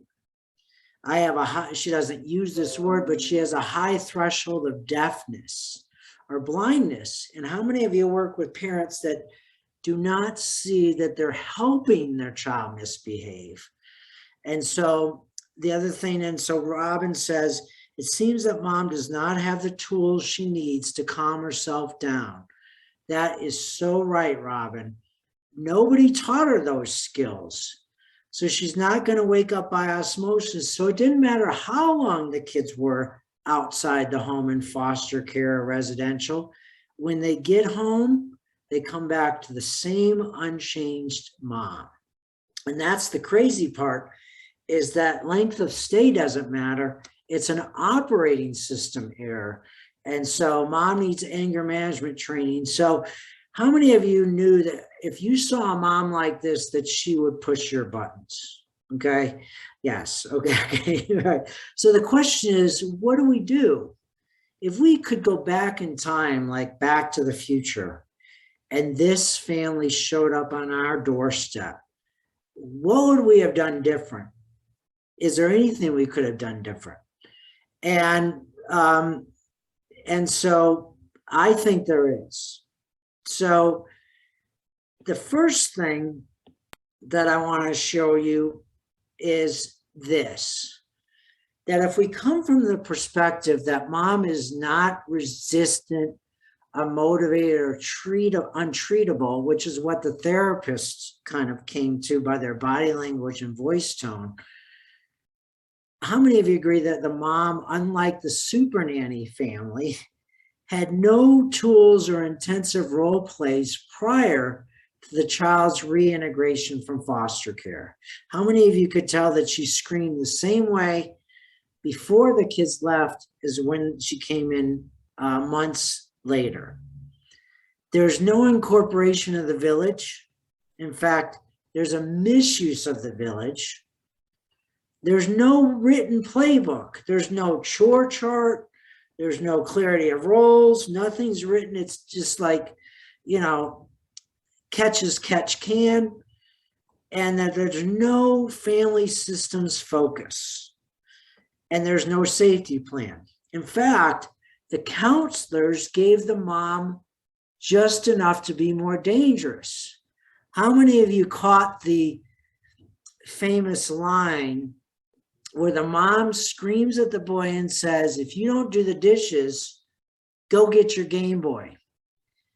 And the boy says, basically, I've had anger management training. He doesn't use that word. We're supposed to talk. And the mom says, there's no talk. I always win. So the counselor gave the mom take away Game Boy if boy doesn't do dishes. but there was no dress rehearsals. It wasn't written down. How many of you would be like, if you showed up at a movie set and the director just said, you know, here's kind of the scene, but there's no script. There's no practice. Don't worry, it'll be fine. Action, go. Well, the movie would be a disaster. Even Meryl Streep and Al Pacino need dress rehearsals. So it's amazing to me how in our profession, in some ways, we set the mother up to fail. So here's what here's a takeaway from this case. And we're going to come back to this. This mom had delivery skills deficits that went way beyond whether she gave the child medication or not. Medication can help, but we're not getting to the root. How many of you agree that mom had skills deficits in problem solving? She had skills deficits in timing. Her timing was way off. She had skills deficits in delivery, and she had skills deficits in nurturance. In fact, the only time she was nurturing was when the boy took a knife to his throat, and then she said, let's talk. So that's going to reinforce that behavior again and again and again. And how many of you agree that the mom probably had generational trauma, that when she was a kid, she experienced the same drama that she is now replicating in this generation? So the question then becomes, how in the world are we going to help this mom see that she doesn't have these undercurrents going on in the family, take ownership of it, and actually be cooperative? This mom is very angry, depressed, and overwhelmed. So we've got both an upside down hierarchy and interactional trauma. So how do we balance this out? What do we do here with a case like this? And so how are we going to get the mom to do the soft side of hierarchy and the hard side, because she's got deficits in both areas? The hard side, she's got deficits in timing, delivery, problem solving. And the soft side, she has deficits in nurturing, tenderness, soft voice. She has problems in both areas. So the takeaway is, as we move on to the next thing, is that you leave this section of the webinar where you see what an upside down hierarchy is. You see through video clips that when you have an imbalance of love and limits, you got problems. You see that the undercurrents drive or cause the symptoms. And you see that when you have a parent that does not have skills deficits, it equals the perfect storm. And you have to know where to tap. And so with this case, the therapists were tapping on the medication, but they weren't tapping anywhere else. So you now have a roadmap. Now let's go into the motivational technique. If this mom showed up at your door, how would you dramatically increase the odds that she would engage? How many of you agree with this quote? People don't care how much you know until they know how much you care. Fun fact. Who says that? Who said that quote? President Theodore Roosevelt. And if I asked this mom in Primetime Live, do you think that the counselors that worked with you saw the strengths in you? How many of you would say that she would say, no, I sensed from them that they saw my weaknesses, but I definitely didn't see that they sensed my strengths. So an interesting story about this, that's the lead into this technique. I had someone attend a webinar that saw the same video you saw. And during break, she rushed up to me and said, I am so glad I came to this workshop. I have a mom just like this on my caseload. I came here for techniques and tools for this mom.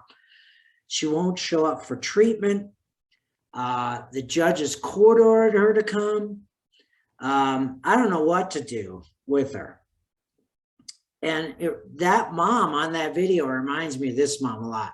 So Dr. Sells, give me a technique. So I said to her, can I ask you 3 questions before I give you a technique?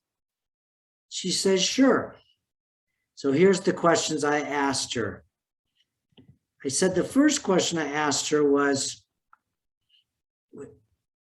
with this mom, or the mom she saw, how do you see her as a villain?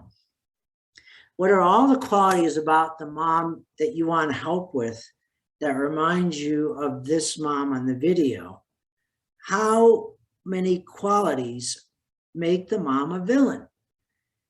And she rattled off 8 without thinking. She said the mom is verbally abusive, the mom needs counseling, she's horrible, just on and on and on. And how many of you could easily come up with 8 qualities about the mom you just saw that were that villain? I said, okay, how is she a victim? She gave me 2. She says, I think the mom's a victim because she went through trauma when she was a kid. I think she's a victim because of poverty that she's in. I said, okay, how is the mom a hero? She gave me 0. She said, there are no qualities that make her heroic. But she says, don't worry. I've been taught in school something called unconditional positive regard. And I said, what does that mean? She says, I'm really good at not letting my clients know that I don't like them. And they push my buttons. And I said, she can smell it off your sweat glands that you don't like her. So with this mom that you just saw, I said to this therapist during break, you've got to go in, whether you're in the role of parent support advocate, counselor, and you've got to be able to balance the sheet on all 3, because all of us are sometimes villains, all of us are sometimes victims, and all of us are sometimes heroes. And she says, how is that going to help? What's that technique? I said, I'm going to give you the technique to find the hero, because your mom doesn't care how much you know until she knows how much you care. And she says, okay. I said, you're going to have to fake it till you make it, because you don't like this mom too much, do you? Because of your unconditional positive regard, you're going to have to fake it till you make it. She goes, okay. So take a picture of this, everybody. It's not in your slide share. I added it today, but take a picture if you want, or write down these questions on a piece of paper. Here's what it looks like. I said to her, I said, I'd like you to email me 3 columns. I want you to put an equal number of villain, victim, and hero. And when you go in it, I want you to see the mom alone. She's a single parent. And I want you to ask her, what keeps you from throwing in the towel? Now, the mom may say, I still love my child. Fan the flames of hope talk, which means ask her for examples. Pause here and ask her to tell you more about why she loves her child. Don't go next question. It takes oxygen to make a fire go to a blaze. So don't say next question. Be curious, take a 1 down position, and then say, when I get to know you better, what qualities and strengths would I come to admire about you as a parent? Now, she may say nothing. And I would say, guess, just start guessing. And even if you're wrong, it'll be like the oil can on the mouth of the Tin Man in the Wizard of Oz.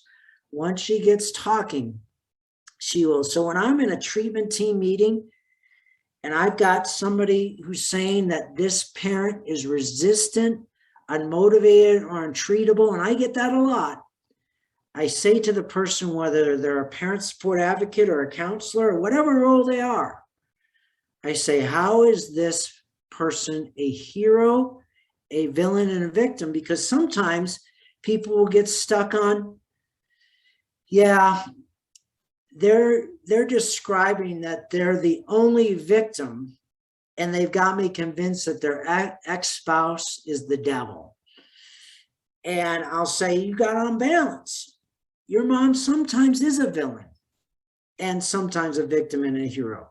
So this is a call to action to all of you. I do this regularly to keep my skills sharp, that when I've got a complex case like the one from Primetime Live, I got to make sure that I use these questions in the first meeting with the parent. And so here's what happens. The therapist asks these questions, and she emails me and says, you won't believe what happened on the memo line. So she writes this long email, and she says, when I asked the mom about what keeps you throwing in the towel, something triggered in her, and she started weeping, not just crying.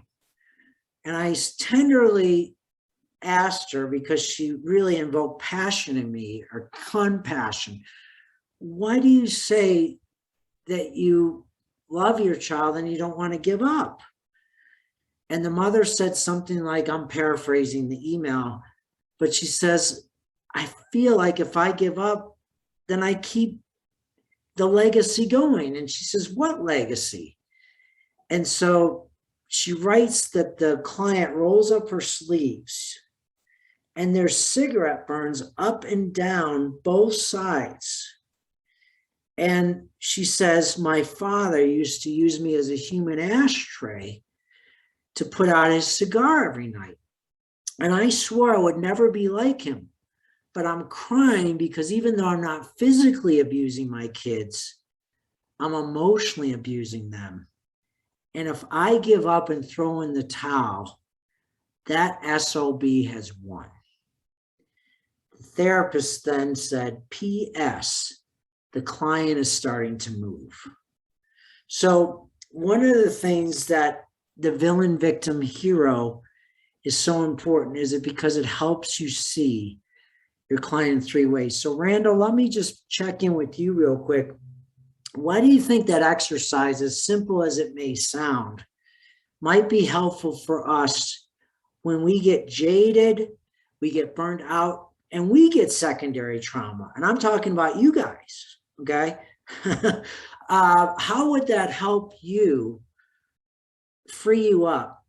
And how will that help your clients that you work with? What's your guess, Randall, if you could unmute? I think about the advantages before being in the position I am now. My wife and I have worked with two different children homes, one in Missouri and one in Georgia. And it's easy, so when we're on that day-to-day basis of working either with families or the youth, it's really easy to suffer that burnout. And sometimes it happens without us acknowledging it or wanting to acknowledge it. We always want to make sure that, or say that we maintain control. Yeah. But the exercise like this, really, if we will take those breaks, whether we're doing it every other week or at least once a quarter, I would think would be a definite. To go through it, and it will help pinpoint, help free ourselves up mindfully to really be able to take a look at where we are emotionally with the work that we're doing. And exercise like that would be so huge. I mean, it would have been hugely beneficial for us when we were doing that. But even in the roles that we have now, I think that we should be doing something like this at least once a quarter to make sure that we're maintaining ourselves so we can be fully effective for our clients and our families.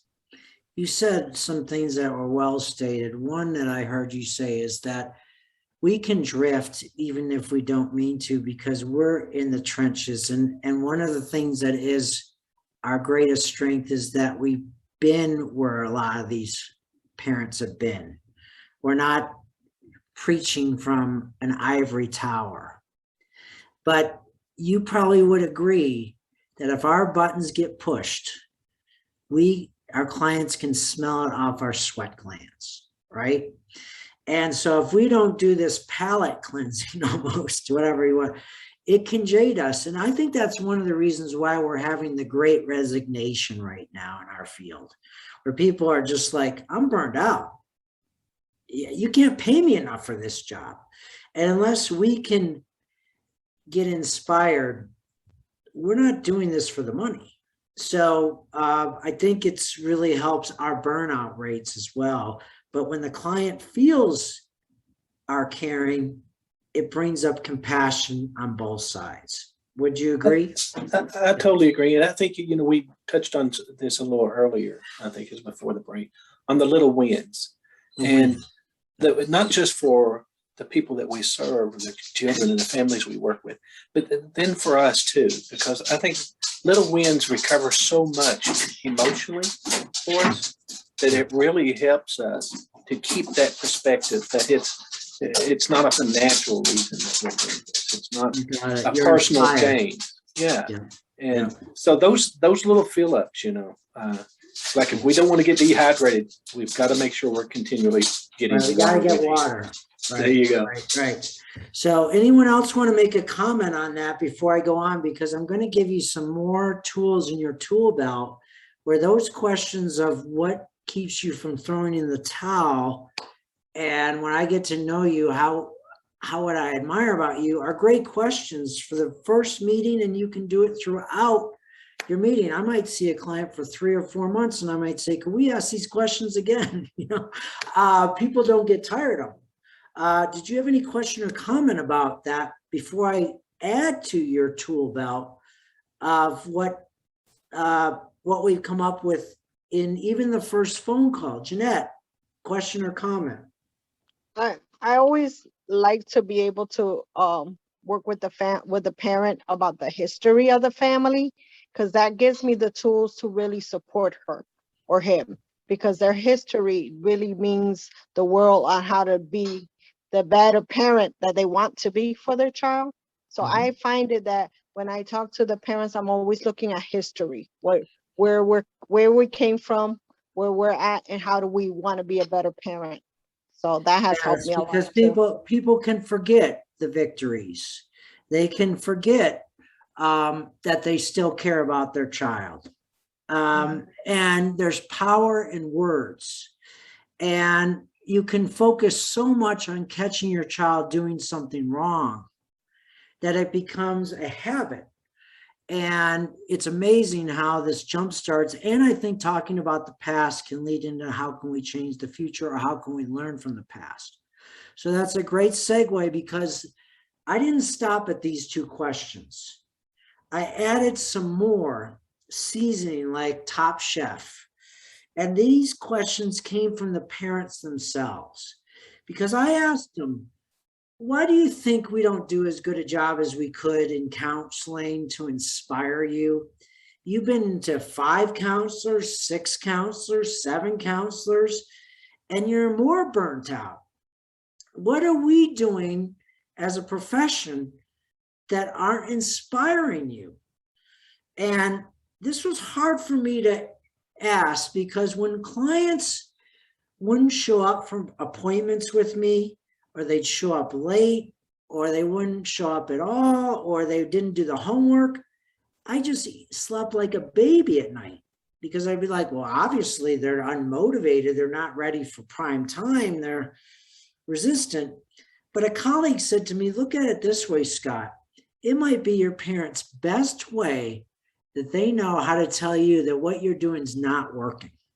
I was like, oh my gosh, now I have more responsibility. So here I went back to the drawing board, and this is one that I think you'll really enjoy, that beyond these questions, I came up with, boy, I think treatment begins with the first phone call.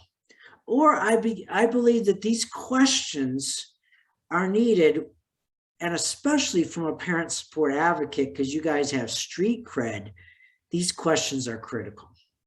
So a light bulb moment came on when parents said, you guys begin treatment very harshly.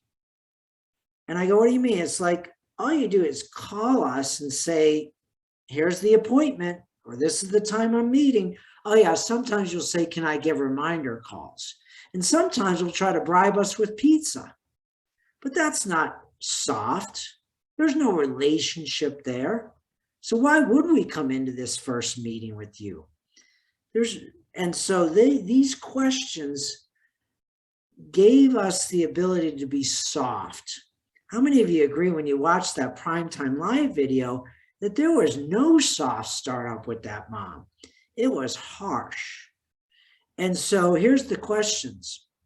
When I call a person, I'll say, I'll identify myself, in this case as a parent support advocate. I'll say, I've got 15 minutes. 15 minutes of your time. Can I get to know you a little bit?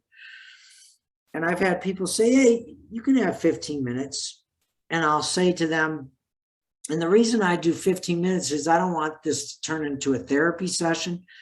I'm not a therapist. I'm motivating the person to be soft. So I'll say to them, what are some of the difficult experiences you've had in the last year? Now, when I ask that question, I got to be poised to say to the person on the phone, can I interrupt you sometimes? When I see you, we'll talk more in detail, but this is just a 15-minute meeting. And I'll say, could I interrupt you? Because if you let the client talk on and on and on, it'll be a therapy session. So what I use here is a technique called stick and move, like prize fighters go stick and move. So I'll say to the person, let me stop you for a second. Let me see if I'm tracking you. What I hear you saying is that you're overwhelmed. You're getting calls from the school. You're not sure what to do. Am I close or way off? So I'll cut people off and use, can I stop you for a second and can I summarize? In our research, parents said they liked that interruption because they left from the phone call not just feeling listened to, but heard. So when you get this first question, be able to cut the client off with stick and move, because otherwise it becomes a therapy session. Then shift gears and say 2A, 2B. When I get to know you better as a parent, what qualities would I come to admire about you? And then go to 2B. When I get to know your child better, what qualities would I come to admire about them? Then this enters, what do you think will happen to your child or your marriage or your relationship if these problems you described are not fixed in the next 3 months, 6 months, or even a year? This is called an implications question. How many of you agree that we don't persuade clients, they persuade themselves? Let me say that again. We don't persuade people, they persuade themselves. So by them answering these questions, they're starting to persuade themselves and say, wait a minute, I'm persuading myself that I'm not such a bad parent. I'm persuading myself by talking to Randall that I still love my kid. I'm persuading myself that if we don't get this problem solved, my kid could go down the drain. And then question 4, have you guys seen a counselor before? Don't give me their names because I don't want you to throw them under the bus. But what have they missed with you? I don't want to make the same mistake twice. Like I would say to one person I worked with a family and they said they never got tools. They didn't get a clear direction. And that helps spur them into thinking about it by giving them examples.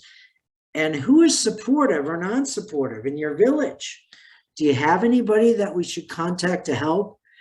And so in our research, clients said this is a soft startup. And what we also did is we said, you know what? Would it be okay if we ask some of these questions when I come to your house? Like, could you repeat question number 2 in front of your children? Like, could I say, hey, do you remember that phone call we had?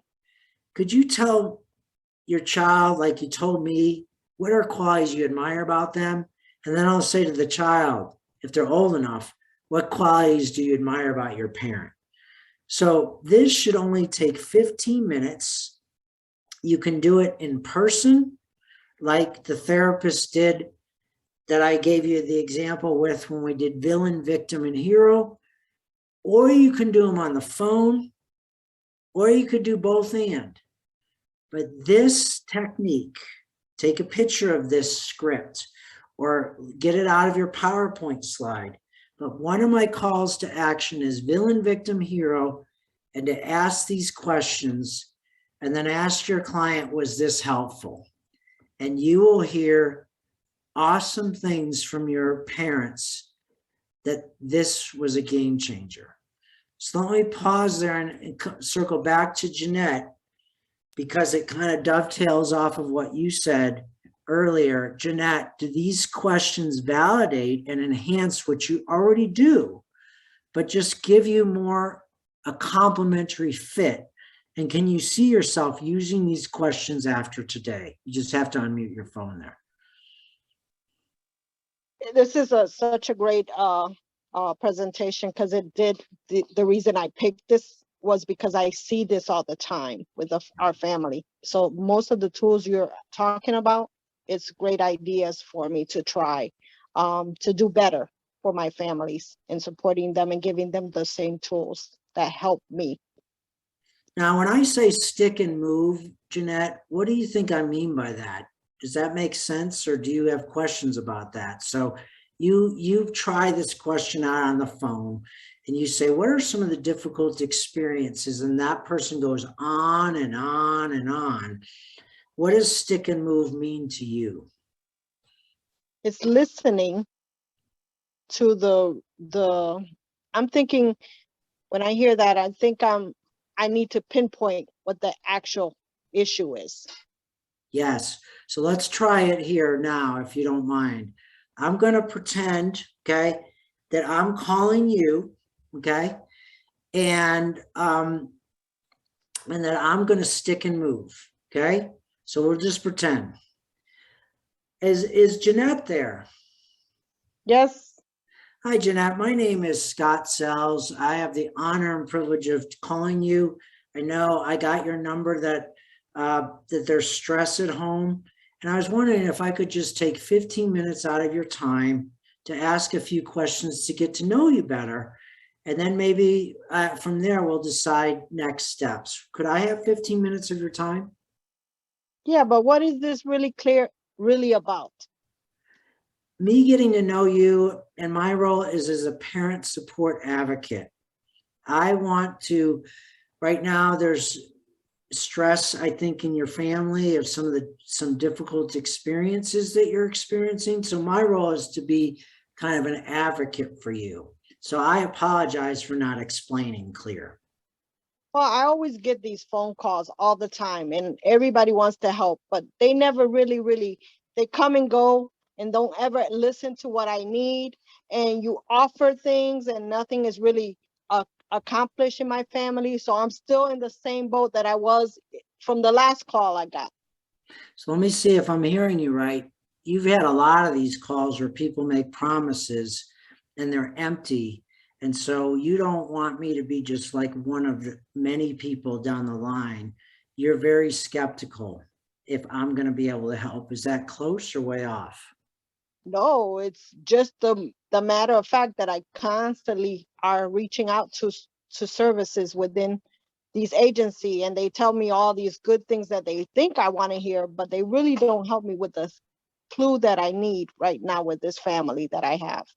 Well, you're a straight shooter. So after asking a few questions, can you tell me if you felt my heart through the phone call, and that I want to try to be helpful from the heart? Would that be okay and be a straight shooter with me? I would appreciate that. I'm looking for those type of people to support my family's needs. So the difficult experiences you've had to face are just kind of like, it almost sounded like a merry-go-round, where it's just one service after the other, not getting the help you need. And it's like you're drowning a little bit. Am I close or way off on that? No, you're hitting it on the nail. So as I get to know you better, if I have the privilege and have earned the right to get to know you, what qualities would I come to admire about you as a parent? That I'm trying my best. I want to really make sure that my children succeed, to be able to get them the right support that they need to be successful.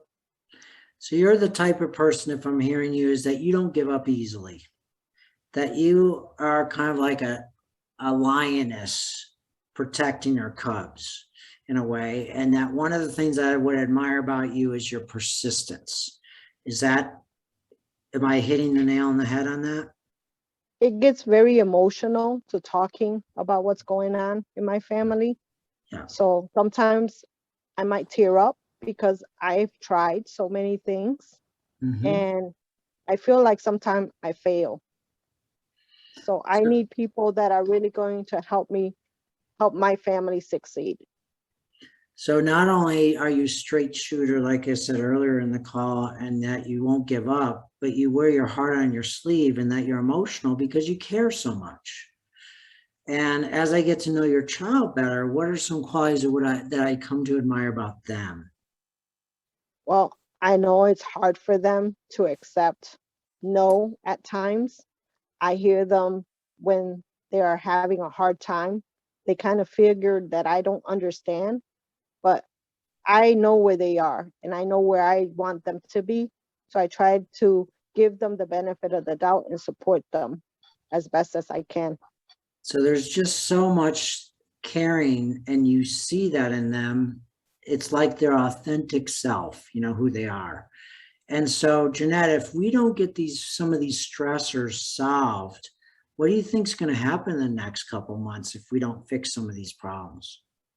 Listen, I've been dealing with this all my life, 28 years of it. I try to give my kids the best that I can to be able to make sure that they're going to be okay should I not be here, because no other family member of mine is going to take this on. So I have to be ready to, give them what I can till now to make it successful for them, to understand where they are in their own life and how to better understand their own diagnosis. Well, so if I'm tracking you, you're running out of energy a little bit. And so we don't have a lot of time to waste, because if you're not there, the bottom falls out. I see it every day with my families on a daily basis, that if I'm not here to understand them, and I'm a single parent, I could imagine what happened if I'm not here to support them, if there's anybody out there. So this is a great question. You probably have seen counselors before, right? Yes. Correct. Okay. What have they missed with you? Because I don't want to make the same mistake twice. Well, I find myself repeating myself to the same. Every time that we have the support, they change therapists on me. My kids do not do well with change routines. So I like to have somebody that's going to be there for a while, that understands my family. So if I'm not just the flavor of the month club, if I commit and we commit to you getting to know me, you're going to say, look, I've had too many people make promises.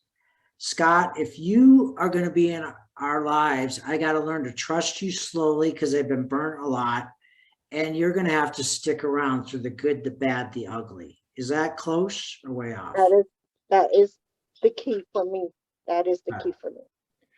So freeze. Okay. So if you were in the role of the person, and this was real, not a dress rehearsal or role play, whatever you want to call it, would the way I ask these questions and pausing and asking for clarification, taking a one down position, would that have been helpful in those questions in the order that I asked? And what do you think a client might experience if you were on the other end of that? I had to say, I appreciated how you presented yourself, but you also gave me the opportunity to tell you why I feel I've heard this before. how different are you? So you walked me through the process. So you you cared enough to ask me the ongoing message. Okay, give me the opportunity to tell you. And that's how I do with my clients. They tell me, I'm not telling you something today that I hear every day from my clients. And you're giving me on a silver platter what I have to do to earn your trust. I have to stick. I can't be fly by the night, you know? And so you're now giving me exactly on a silver platter what I've got to do to be different. I don't even have to guess. So I can customize my benefits to your needs because you've stated them clearly. So, and Gabriella says the parent felt seen and heard. Carolyn Wood says reflective listening. And Gabriella also said validation in the interview. So how many of you agree that it's not what you say, it's how you say it? So that's why I did this dress rehearsal, because you could have this script, but it could be clunky, awkward. Like when a lot of people ask that first question, like, what's the difficult experience you've had? They inundate people with services. Well, I've got this service, I've got this service. And people are like, I don't care about your services. You don't know me. And so I just wanted to give you a taste of delivery and content. So any questions about that before we go on? So that's one call to action, is try it out. Now I'm going to give you a bonus that I think you'll really like here. This is a simple tool that's in your PowerPoint slide. That's a gold mine.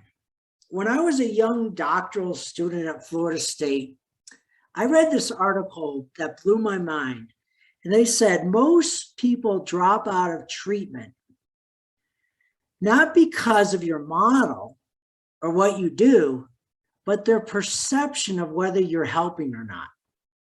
That was more important. I was like, oh my gosh, I went to school. I've got all these cool models.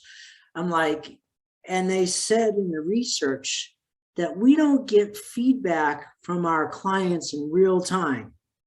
So we may think it's working great, but our clients think it stinks. And so here you're going to see that, let me show you this here, that this is just a bonus that you can give to the people you work with, but how many of you agree with this? That people will drop out by the third session if they don't think the treatment's working. That your diagnosis, your type of therapy, the problem that we have to get clients feedback in real time, and that we can make calibrated adjustments. So when you do the motivational phone call or interview, I'd like you to try something called an ethnography. Now, this is a fancy term for an anthropologist finds out about how people live, like with Jeanette, by taking a one down position and making them the expert. So here's what we discovered: 5 questions that you would ask at the end of your meeting. You don't have to be a therapist to do this, but here's the cool thing. Psychologists call this consolidating gains. Let me say that again. Psychologists call this consolidating gains. There's also a fancy term called neuro-linguistic programming. Okay, what this means is that when people speak out why what you did was beneficial, it becomes more solid in their mind. They become more inspired because they're persuading themselves. So here's the questions, and you're gonna hear the post-interview. So Keisha is a single parent mom. She's about to lose her kids to Child Protective Services. I come in and use these motivational questions on the phone, and I use some of them in person. I asked Keisha what was most helpful in today's session. You don't have to use the word session. You could say today's meeting. I then asked her what was least helpful. Now, I told her before I asked these questions that she wouldn't hurt my feelings if I did something that was not helpful. And I asked her that I gave her the green light to say, you won't hurt my feelings, this will actually help me. And you got to say that to your folks, because if you don't, they may not give you honest answers because they don't want to hurt your feelings. And then I'll say, what did I do as your parent support advocate or as your helper that was most helpful? What did I do or say that was least helpful? And my favorite, what do you need to happen in future meetings to make this time more productive or of value? So here, I'm like not doing this for my own ego, but Keisha says the motivational questions were a game changer. Listen to what she says here, guys. She says that the motivational question gave her a sense of hope. She was able to articulate that she is smart and strong, that this soft startup helped her, and that it was a dialogue for change and she felt empowered. So again, if nothing else today inspires you, I hope this will, that it makes a difference. Even when we make small changes, it makes a ripple effect when you put a pebble in the pond. Let's listen to her when I ask her these ethnographic questions right here. Take a picture of it on your phone or write it down. Just ask the questions. I do it every other session or every other meeting, or sometimes when they're in crisis, I do it and I say, I just want to take 5 minutes at the end of our time together. And let's listen to what she says. What was most helpful, do you think, about that interview, thinking back on it? What did it leave you with? What was helpful? What that left me with was a sense of hope, because I was able to really take a step back out of the situation and just look at myself and just understand, like, oops. What was most helpful, do you think, about that interview, thinking back on it? What did it leave you with? What was helpful? What that left me with was a sense of hope, because I was able to really take a step back out of the situation and just look at myself and just understand, like, hey, you really are very smart, and hey, you really are a strong person. That helped, because sometimes when you're going through crises or when you are in the midst of different changes in life, you as a person don't really look at yourself. You just, as a person, you look at yourself as the victim, or you look at yourself as help me, but you never look at yourself and say, I am strong. And that kind of gave me another bird's eye view to look at my strengths versus my weaknesses. That it kind of shed the light on the strengths that and qualities, good positive qualities that I do possess versus the negative qualities that we all have.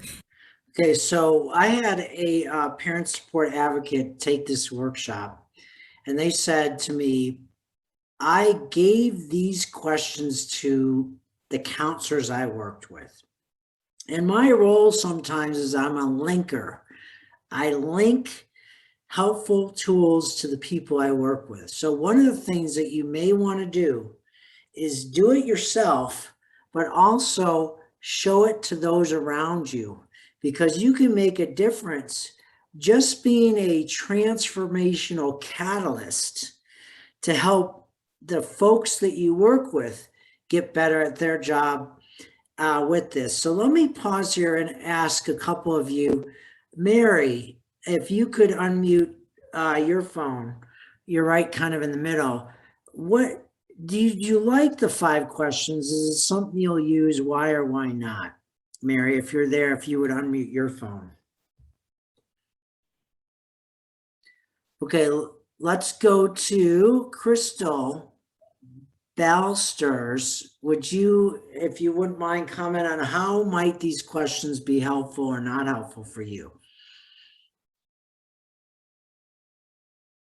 Okay, let's go to Eileen. I know that your mic's working. What would be for you, Eileen? Upper right-hand corner. There we go. Hey, thanks. For me, for what? I'm sorry. Can you just repeat it? Yeah, the questions, those 5 questions, could they be a game changer for you? If so, why or why not? Yeah, that was the question. Okay, thank you. I think definitely they could, because they're a bit more direct. And sometimes I feel like I ask things indirectly and assume the parent is going to get to it. Right. And we don't always. One thing that we do at our agency is surveys every 2 months. And they are, for our for the services, to make sure that we're providing the best services. And those are not anonymous. And then of course the 6-month surveys that are, right. And so and that gives us an they opportunity. found that might be too late. So what happens is, let's do a hypothetical. You asked me as a person you work with, what was least helpful, or what would make our meetings more productive? And I say, Eileen, no offense, but you're moving too fast for me. I'm losing you in some of our discussion. It's going over my head. What might you say to me if I said that feedback to you? Well, I'd first say I appreciate you letting me know that. Thank you. Can you give me an example? So that way, if it's something specific that I've said, recently, that we can slow down in that specific area. Excellent. Yeah. So 2 things you would do: compliment them for being so honest, and what could I do different? And they may not have an answer because they're stuck. So what you could say is, if I'm moving too fast in the future, could you tell me, or just maybe raise a finger or grab your earlobe, whichever you want to do. But could you let me know if I do that? Because sometimes I get passionate and I don't mean to. And so then the person says, yeah, I could tell you, or I could just raise a finger. And then you actually do it the next time you meet with them, and you say, how did I do this time? Did I not move so fast? And they said, you did great. Or, yeah, you were able to let me slow down. So you can make calibrated adjustments based on feedback. And the client will be like, wow, no one's ever listened to me like this before. So I just wanted to add that as icing on the cake. Does that make sense, Eileen? How you could take the feedback and translate that into calibrated adjustments.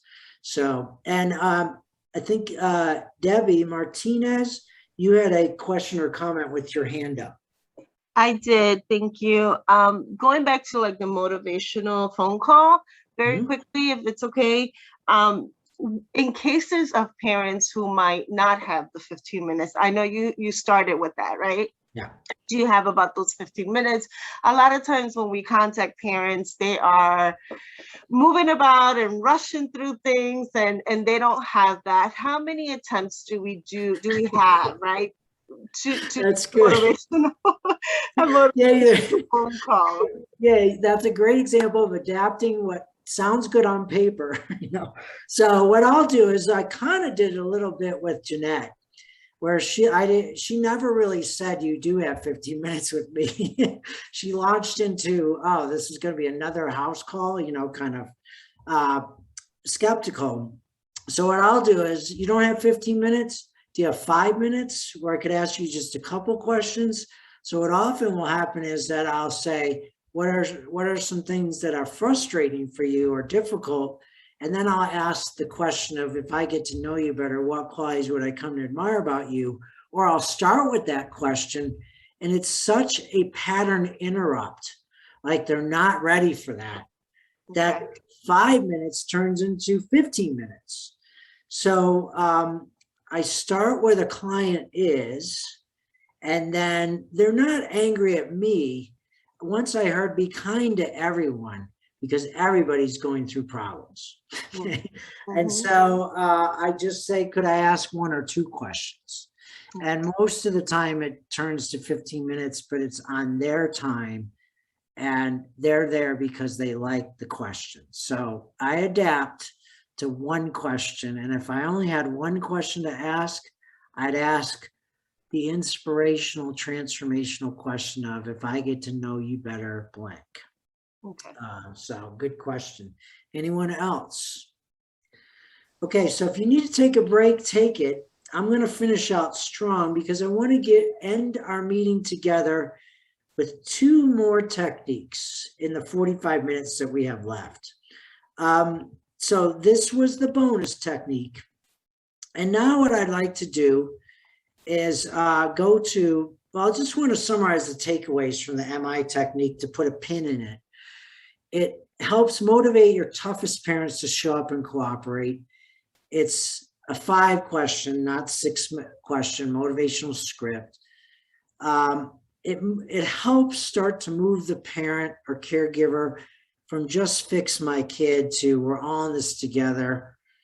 It helps to help them get into like, what means contemplation is like, I'm not ready to change yet, but at least you're getting me to think like the implication question that I might need to be involved.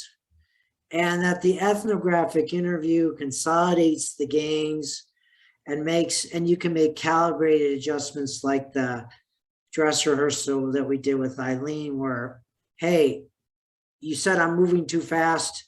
Can I give you a sign, or you can give me a sign that I'm moving too fast? And that we gave examples from Keisha that it really is a game changer for clients that are have not had this kind of talk in a long time. So that's your call to action. Try out the motivational script.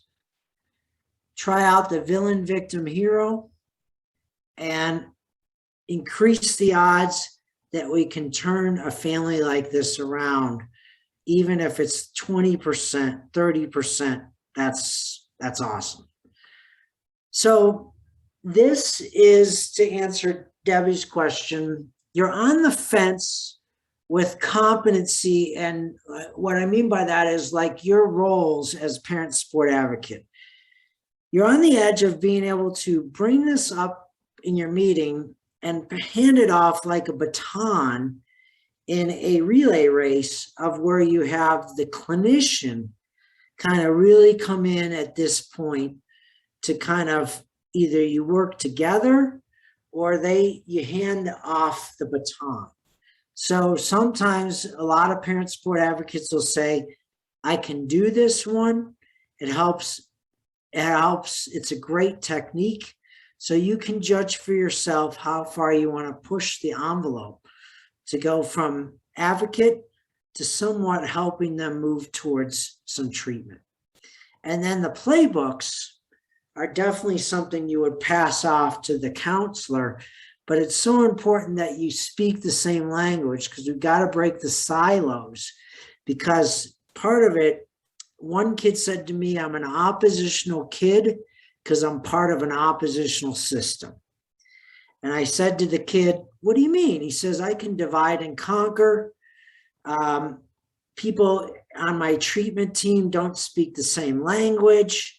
It's so easy for me to divide and conquer. So if nothing else, this is language you can use with your treatment team. So here's the simple stress chart. So when I go in, I say, I've hopefully motivated them with the questions. And I'll start off the meeting. I'll say, would you guys agree that everybody has stress? And they say yes. And I'll pre-draw this out and I'll say, how much stress do you have at home with your child? 0% no stress, 100% off the charts. And this slows things down and gives them a visual of how much stress, because they're there for you to help them decrease their stress. It's the same as symptoms, but families said, we don't like the word how bad is your symptoms with the kids. They like the word stress. So this is number 3. So the stress chart looks like this, like a artist with a canvas. You're going to have them give their overall stress. I'm going to show you a video clip of this. Then you're going to say to them, could you break it down into the top 3, like a pie, a pizza pie, where you've got slices in the pizza, because you want them to break it down into bite-sized pieces, because right now they're overwhelmed. And to be able to put it on the chart helps slow things down and helps you know where to tap. So there's 4 mini steps within this technique. You ask the transition question, do you agree that all families have stress? They will say yes. Then you're going to obtain the overall stress rating. And you can do this with older kids as well. And I'll show you what to do if the kids aren't even there, or they're autistic, or they can't talk for themselves. You want to convert the stress into the top 3 problems. And you also want to talk about safety stressors, because if you don't ask them directly, they won't tell you. In fact, I once worked with a family that had suicide ideation. And I said, we're now into the 8th meeting, and why didn't you bring up that you were suicidal? And they said, you never asked. And so if we don't ask, they won't tell us. So I'll show you this here. Now, this ideally is done with you and a counselor, but sometimes you're in such rural areas that this is important to do with the family as a parent support advocate. You're still not getting to therapy at this point. You're still education. Give me where your stress is. You can ask people stress without getting into therapy. So it's always important when you have a script or a technique to have, what do we say? And so let's go to the first one. So you can take pictures of this if you want, or you have it on your PowerPoint slide.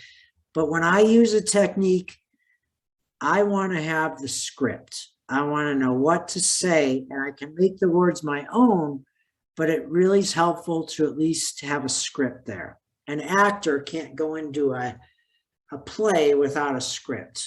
They may make the script their own, but they need a script. So I'll say, looking at this chart on a bad week, how much stress do you experience regarding your worry or concern for the identified patient or child in your household? Not at work or school, but at home. Out of 0 to 100%, what's the first answer that comes to mind? Now, if I have a caseworker there, I have a neighbor there, I have a boyfriend there, whoever I have, I'll say, I realize you don't live in the house, but from the outside looking in, how much stress or concern, I'll use the word, are you under watching what goes on with the pain that's going on in the house or the child? And knowing what you know, 0% stress, 100% stress. So I've had child protective service workers in the meeting go, you're right, I don't live inside the house. I'm not even in relation with the family. But I feel 90% stress for them because I know the pain that they're going through. So these 2 questions can be asked of if you live inside the home or you live outside the home. And so I'll give you a video so you can see it. So in the case you're going to see when I asked this question, Dad said 80%. The neighbor was there because I asked during the motivational interview if the neighbor could come, and the dad said, sure, 60%, because Dad's a single parent dad. And the boy, who I think is 15, he says he has only 20% stress. I found that odd, but I didn't find that odd once I knew why. And you'll see the answer to that question in just a second. So then after I asked that, then I asked Charles, the boy, what are your top 3 stressors that make up 20%? And then dad and the neighbor. So let me just show you this here. Look at how I go to the child or teen first. I ask for an overall stress on a bad week. I do that on purpose because if I say, what's your stress on a good week? That won't really help me on a bad week. I have the board to go to, and it's a family problem now, and it slows everything down. So let's go to the videotape and watch this unfold. As you can see here, here's the dad, here's the boy, here's the neighbor. I've pre-written before they even walk in the door my stress chart, and watch how it slows things down. He then proceeds to refer to a stress chart to get everyone's stress rating, beginning with the teenager on a bad week. Would you guys all say that in every family in the United States and everywhere, all families have stress? You know, some have more, some have less. And behind me, right over here, for me to help your family, I gotta know how high your stress level is right now. So Charles, let me start with you. If you look up on this chart, on a bad week at home, you know, with your dad, 0% you have no stress, 100% through the roof. On a really bad week, how much stress do you think you feel or are under on a bad week? In a bad week, I learned to try to keep it under 50. Okay. But most of the time it goes to 20, 30 on a bad week. Yeah, is it around 50? Yeah. Or 20 and 30. It's only about 20 or 30 even on a bad week, huh? Yeah. Okay, all right. Because I lock myself in my room. Okay. All right, and I want to ask you how you keep it down on a bad week, because that's, you know, not easy. On a bad week, John, how much stress are you under? You know, sometimes it can get pretty stressful, I'm sure. Yeah, I'll say probably about right around the age 80. 80? Okay. 80 range. Okay, so let me ask you, if I could, Chantel, could you see yourself using this technique, and does it exceed your role as a parent support advocate, or does it complement it? If so, why or why not?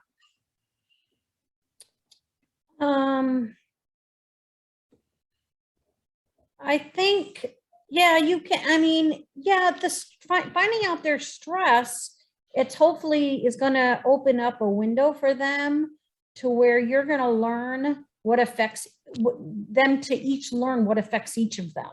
So the dad will learn what's affecting the son's stress. The son's going to learn what's affecting the dad's stress. And maybe the son's not realizing some of dad's stresses are finances. Some of dad's stresses are adult things that children don't need to learn. Yep. Excellent. So when if you do this technique and you ask them, what was most helpful about this technique? I guarantee you'll hear something like, I didn't realize how my stress related to this person. Mm-hmm. So now it's a systems issue. All of us have stress in relationship to other. So that's one thing. So you hit the nail on the head. Now let me ask the second question. Would you, as a parent support advocate, would this exceed your role as a parent support advocate? Would it complement it, or would it be a good place to stop to hand it off to the, counselor? How would you might think about this? I know I'm asking it hypothetically, but actually, a parent support is not my role. I am a participant. So for me as a participant to say, hey, if my family support was coming into my home and doing it with me and my child, it may open a window for the child to understand where I'm coming from, and then open a window for him to understand, wow, I didn't realize that mom has these. Or I'm saying, okay, I forgot, my other children are adults. I forgot what it is being 12 again. Yeah, I haven't had a 12-year-old in the house for years. Yeah, in fact, I'm a parent as well as a professional. So when my wife had heart surgery, we did this. Where is our stress today? And then the kids told us what we needed to do to decrease the stress. So then it was really helpful for me to kind of measure it. And then I knew what to go that they needed. So that, and then 3 weeks later, I said, you're at 100. Where are you today? We're at 90%. We celebrated that victory. And I said, what, that's only 10% change, but that's a lot. And they said, because you took us out for one special outing. And that helped. So I could see, as I did, that I could either educate my provider about this technique, or it's simple enough for me to use it as a parent. So excellent point. Julia, what do you think? Benjamin, if you can unmute your phone, is this something that would be outside your competency range, or does it complement what you do? And yeah, go ahead. Thanks, Julia. Yeah, it absolutely would complement what I do. I think it would bring an awareness, to everyone about, how everyone feels, because sometimes we're not aware of the stressors or what I'm doing or what I'm saying, how it affects, the other person. And then, we can deal with each other according to knowledge. Yeah, is your role a parent support advocate, and would you come in with a counselor, or how? Give me a sense of how the touch points might look like in your situation, in your job. Well, I am a parent support partner. I'm a new family support partner. I actually work a lot, and I'm happy that I'm working with like a lot of care managers, and we kind of work together. So I can see using this as a tool, because a lot of times I'm listening to the parent and I don't really get to hear the other side because I'm just dealing with the parent. But as I work together with the care manager, then we can, help each other help the parent see the child's side, help the child see the parent's side, if that makes sense. So would this be a possibility? Like, would you get together with your team and show them this technique and say something like, which one of us wants to be the quarterback for this technique? What would our roles be to complement this? Would that be kind of the conversation you might have? Yeah, absolutely. Yeah, because sometimes when you see a technique at a workshop, you also got to figure out how I can adapt it to my implementation. Right. So so that's my job, is to also kind of help you think outside the box. Whose role would this be, and at what point would you use this technique? So thank you for that help. And Christine says, I'm not sure that sitting with all present would get an honest answer from the kiddo or parent. It depends on the family dynamic. This is a tough one. Christine, this will be one where you'll kind of see for yourself. Kids are begging for structure. And so what kids will say oftentimes that really surprises me, but doesn't as much anymore, is they like to see that it's not just on them, that they get to see that this is a family issue to solve. Sometimes the family can't handle it, and I'll have to split them up. But I'm more surprised than not that I'll get more honest answers from kids than you think, because it's not putting them under a hot lamp in an interrogation room. It kind of flows like this. And I asked Charles later, why did you say 20%? He said, that's because I control the household. I am in charge. I'm the Pied Piper. So I have no stress. So that was an example of a young man that knew he was a little drunk with power, and was able to admit it because he saw that I was trying to help the whole family change, and that he wasn't going to be the scapegoat anymore. So I like those critical thinking, because that is how I want you to do. Be like, try it out, but just, test it out for yourself. Christine, you had a question, or maybe I answered it, or you might have another follow-up to that. Yeah, we use a tool somewhat like that with our program already, and it's called a caregiver strain tool. But we generally do that at the beginning of service with our parents, and then we do it at the end of service. We do a lot of our work, like we work with kiddos and parents alike, but we do, I would say, the majority of the work with the parents in maybe changing how things play out in the family. So we do use it as a measurement tool to see where that stress is at the beginning of service and where it is at the end of service. We are a high fidelity wraparound model, our program as well. I think it really would depend on the family dynamic, and the age of the kiddos and there's a lot of, and also you don't have to have the kids in there, because if you change the parents, that's a, let's do the happy dance. So it may not be something that you would do as a paradigm, because I want tools to complement where you're at in the agency. The only thing I would say is I often do it at the beginning, middle, and end, because I want to take a pulse check to see, and then when they only change 10% at a time, I'll say the research shows that if you're making 10% incremental changes, celebrate. Yeah. Because a lot of people think you're supposed to make 30, 40% jumps. Just 10%. I had that happen to me yesterday, where the family was like, man, we've come a long way in just 2 weeks. And then I said, well, what do we got to do to go from 90 to 80? And that gave me and them clear direction. So you're right on point where you say that the stress chart is also a litmus test, and it complements high fidelity wraparound because it's measurable impact. So thank you for that. Let's move on to the next part of the technique, which is now you got the big overall number.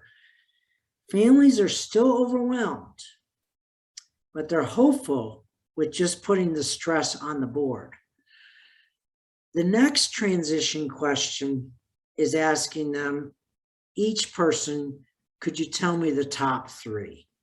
Now, what happens is human beings talk in complaints.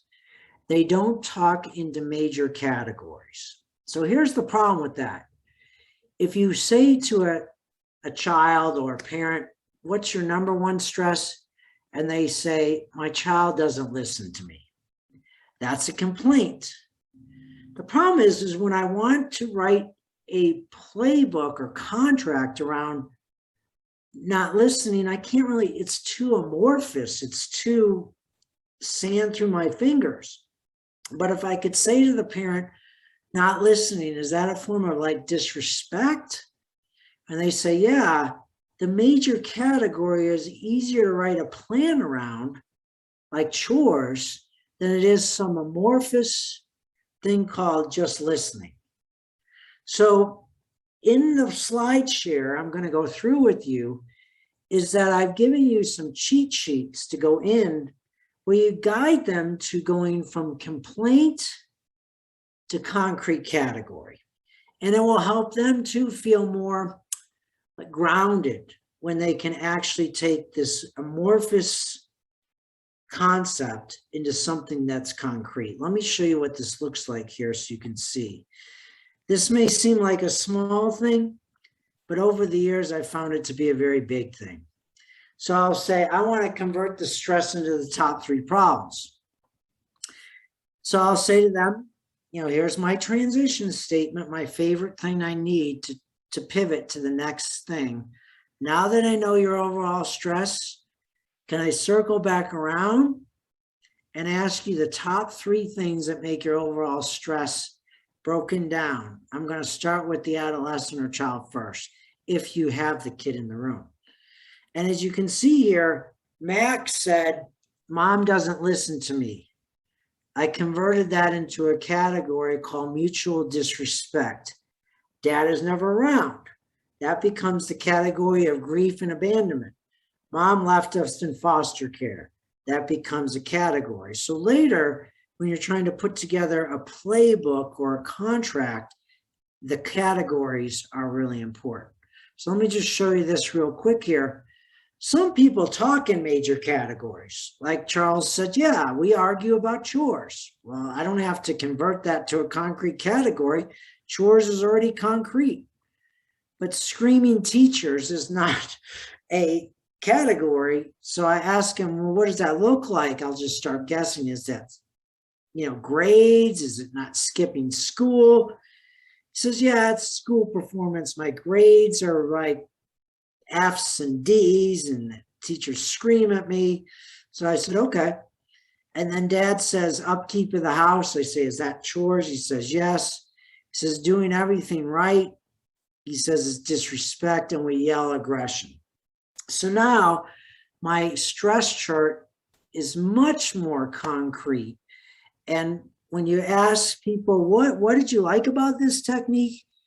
They say, I was overwhelmed when I came in here, and you broke my stress into 3 bite-sized pieces. I'm leaving here feeling less overwhelmed. And something like I can hang my hat on, like, here's the problem: chores, disrespect, aggression. So here, I give you these common complaints over here, and I'm listening with a third ear, like won't pick up his stuff in the room, won't listen. These are complaints. And then I'll say, could another way of saying this be curfew or leaving home without permission? And the person will say yes, or they'll disagree. But these complaints, I translate to the metric system metaphorically, and I go in. So here you'll see me just convert the complaint into a concrete category. Let's watch. Do you ever get detention, or have you ever been to school? Now, is it school work, like doing homework? Sorry, here we go. Watch how Dr. Sells forces the client to get specific, Not and the forced. style of questioning used, especially around negotiating with the dad around his second stressor of disrespect. What else? Number 2? Probably school. Okay, argue around school. Now, is it school work, like doing homework? No. Or what is it around specifically? Having to deal with screaming teachers. Okay, so it's in school, okay.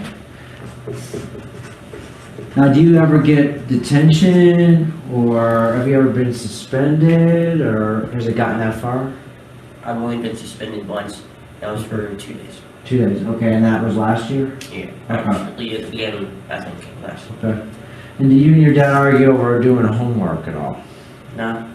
Okay, so you do your homework pretty good? Okay. And do you go to school, you don't ditch school? Okay, all right. Dad, you have 80%, that's pretty high stress. That's a lot of stress.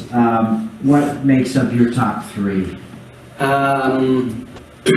Right now, it'd probably be number 1 is keeping the upkeep on the house. Okay. We rent a house, and it's actually Charles's first house. Okay. So just upkeep, keeping it clean, and So I'm gonna put chores again, because that's how you Yeah. do it. Okay, so it's just a process. You don't have to get it perfectly right. You may not get it, but it just helps. There's some emotional things and more behavioral things. So these are going to be more self-harm, suicide, grief, anxiety, depression. But the point I'm trying to make is that you can ask them, not force, but take a one down position. Like you could say, when you say upkeep of the house, could another way of saying it be like chores? Am I close or way off? Or if I was a fly in the wall, watching you be sad and overwhelmed, what would that look like? Could another way of saying that be you feel kind of depressed? And I'm going to put it in parentheses. So that conversion, let me just pause here and say, let's ask Chantel real quick. Chantel, since we were talking about this technique, did that pivot for you? Did that make sense, or did you have any questions about that people will talk in complaints and the importance of converting to categories? Yeah, absolutely. And then I liked how you clarified it, like, am I close? Am I understanding you properly? Yeah. So therefore you're reinforcing them that you're listening. Yeah, I'll give you a trade secret. I watch old episodes of Columbo where I'm dating myself, but he's always like, I'm not sure. Am I close or way off? It allows me to have them be the expert. And it really works well. So this is a perfect segue to answer kind of Debbie's question of where does our role as parent support advocate, provider, start and end? Where are there parts in your model, Dr. Sells, family systems, trauma, where I need a counselor to work with me? Yeah, the motivational questions, check. I can do that. Villain, victim, hero, check. I can now see hierarchy, check. But wait a minute. You're about to get into some hot waters here. Safety stressors. You're about to talk with the family about safety issues of aggression, self-harm, gender identity, all of these things that could cause harm to self or others, suicide. You're about to open up Pandora's box or a can of worms. Here, if I'm a parent support advocate, I stop here. I would want a counselor to be by my side to do this part, or I do it with them, like in partnership, or I would stop here and let the counselor take the next mini step. Now, there's no easy way around this, folks. This is the perfect time to ask about safety stressors. Why? Because you position it as standard operating practice. Like we do this with everyone, which you would do. And it will allow them the comfortability to reveal the secrets that are going on, because you'll be amazed when you do the stress chart, how they leave out the safety issues like aggression. And here's the problem. If you're treating something that is not even on the board, or you're not treating it, you're going down bunny trails and the child could commit suicide the next week and you don't even know. You're dealing with chores right now. So there's no easy way around this. We tried a lot of things in 10 years, and families were our co-researchers. And I'm going to show you a case that happened last week where one of the children had just committed suicide a month earlier. And to add to that, the oldest brother's best friend committed suicide. And so there is a lot of stress that is safety oriented. Let me show you this situation. So in another case, not the one you're going to see, their safety stressors was pornography and sexting and technology addiction. Again, as you can see on the board, they do not on their own list any of these: trust, lying, school performance. But these two are there. How do you get it out of them so they don't feel re-traumatized? Let me share with you. So here's the transition statement on page 125 of the book. Thanks for giving me your top 3 stressors. Our next step is to figure out safety stressors. These are normal and common in children and teens that, if not addressed, could cause harm to themselves or others. I'm going to pass out this handout. And you can vote yes or no. If you say yes, I'll put it on your stress chart. And I'll say to them before I say, I want to forewarn you that I'll be opening up a can of worms. This is normal. There may be things that you've never heard of. Like I've worked with parents who said, I didn't even know my kid was doing drugs. And I want to let you know that I'm going to be in charge of the room. If you guys start to go at it or get conflict, I'm going to say time out. This is not the time to go in depth. This is the time to put the colors on the canvas. And I'm going to set clear boundaries, and you can also pass. And if you don't do these things before you give the chart, you've got to set boundaries. Now, as a parent support advocate, this would probably go beyond my level of training, because you have to be able to stick and move. But if you don't do it or get someone on your team to do it, who's going to do it? So in this scene here, we're going to talk about self-harm. Now, what's amazing is when you look at the safety stress questionnaire, it's not closed-ended, yes or no. It's when was the last time your child or teenager cut or scratched on themselves? How often do you cut or scratch on yourself? And what's absolutely amazing about this is it will oftentimes move from the parent to from the child to the parent. In other words, in this scene, you're going to see the parent starts talking about their self-harm. So it started with the child and quickly moves to the parent. Let's watch this here and see where this is. Let me see here. It happened, I haven't had a chance to, okay, here we go. So this is where I'm giving them the sheet as a handout and asking the question. Let's listen. Last time there was any self-harm, because stress, sometimes people say when they do cutting or whatever, it's like a good cry. But have you guys, is anyone in your family ever had self-harm, like cutting, hair pulling, and is it happening now, or, yeah? So I have yeah, they say it's, what were they calling it? Obsessive compulsive. Okay. So I have tattoos, and the reason I have tattoos is because I had sores all over my arms because I would think that I would feel something on my skin. So you would pick at it? Yeah.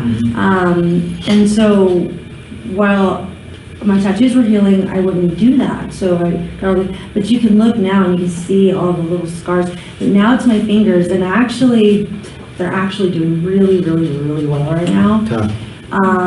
Because sometimes, they'll just throb. I can't even use them. I can't even touch it. So you'll pick at them? Yeah. Okay, okay. So how do you account for it getting better now?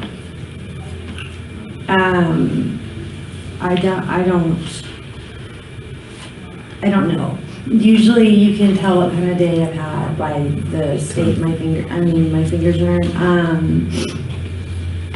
Well, do you want it to go on the list? Because if it goes on the list, it could be on the watch list, or it could be something that I could help you with. So do you want to put it on the list? Yeah, it's definitely not something I want to keep doing. Okay, good. So Mom,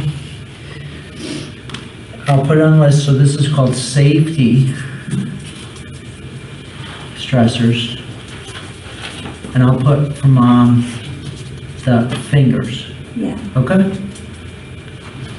But the good news is, and we gotta always celebrate victories.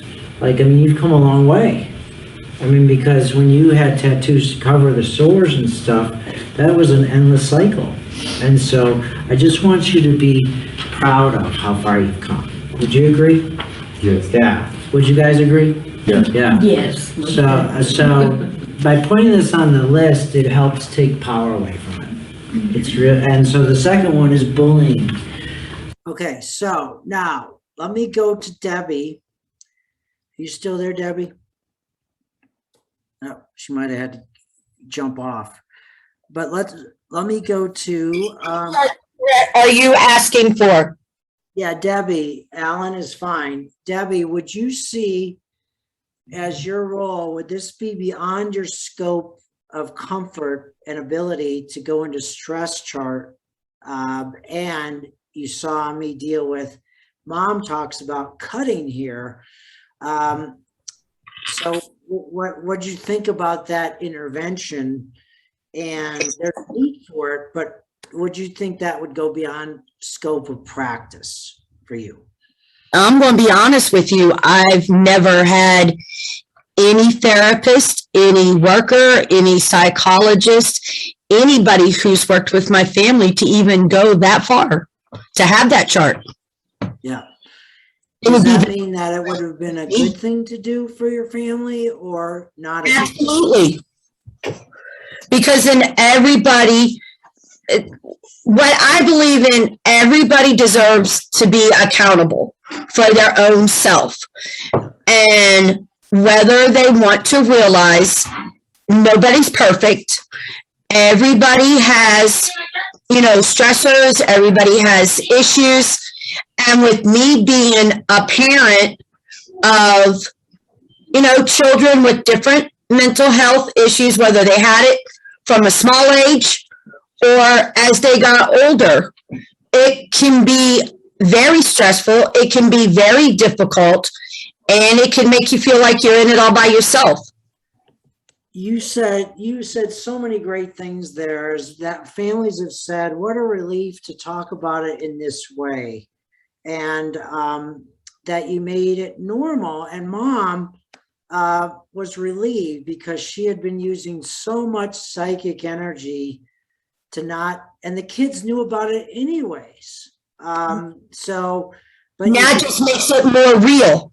Makes it more real. And so, but you can probably see also that I had to use some therapeutic training to also not leave her with her guts hanging out, metaphorically, once she brought it up. Yeah. Dr. Sal, I'm sorry. Yes. I don't know if you can hear me now. This is Debbie also. I had to jump on my phone because my computer was acting funny. But in terms of me as the parent support partner or helper, I would think that, yes, this is kind of beyond what I am prepared to maybe support the family. I think I could probably like support in leading that, but a lot of times I think that what I'm a little cautious about is what happens next, right? If I open that can of worms, as you said earlier, what happens next? Because some things may be really needing to be headed into maybe, I don't know, a hospitalization, a crisis center or something. And then I feel like I'm not equipped to deal with that. Yeah. So in this instance, it needs to be done. Don't you agree at some point? Yes, I do agree with that. Yeah. So the question then would be, I know I'm not holding you to, commitment on this, but just hypothetically, what would be your guess of how you might onboard this with your team? Would this be something like somebody's got to do it? Would you be bringing it to the team and said, hey, this is where I stop and this is where I need you to continue. I'm going to continue to support the family with my lived experience, build connections, preserve a respectful, non-judgmental, all that. But I'm going to need help here because they're going to say, now what? So how might you do that? I think that using the other techniques that you've talked about today and you've taught us, right, and having that communication with the clinical team and keeping in mind my relationship building role with the family, and I think connecting families to their treatment team and really empowering families to reach out to all of us as the collective. I feel that might be the way that I would sort of approach it, so that it is everyone on the team that does this together, and that the person that has the best expertise for this would be the person leading that. Yep, and that's your first role. Build connections and provide linkages. And that includes strategy and tactics like this. So as we come to a close today, and I'll stay on a few extra minutes if you have some questions, here's how we wrap things up. To summarize, you leave here with 3 core tools. 1, you leave here seeing undercurrents, the C tree diagram, and most importantly, to be able to help yourself and professionals around you say, oppositional, defiant, and conduct disorder is often caused by an interactional imbalance between soft side and hard side of hierarchy. And we've got to figure out the undercurrents in the family, and they have to be part of that discussion. So number 1, it's kind of like you have a good theory to see the problem from a systems point of view. That's number 1. Number 2, from watching the Primetime Live video, it highlighted the importance of people don't care how much you know until they know how much you care. So your second takeaway from today is these motivational questions are gold, because they allow you to quickly establish rapport and trust, and they are strategic questions that have a purpose to them.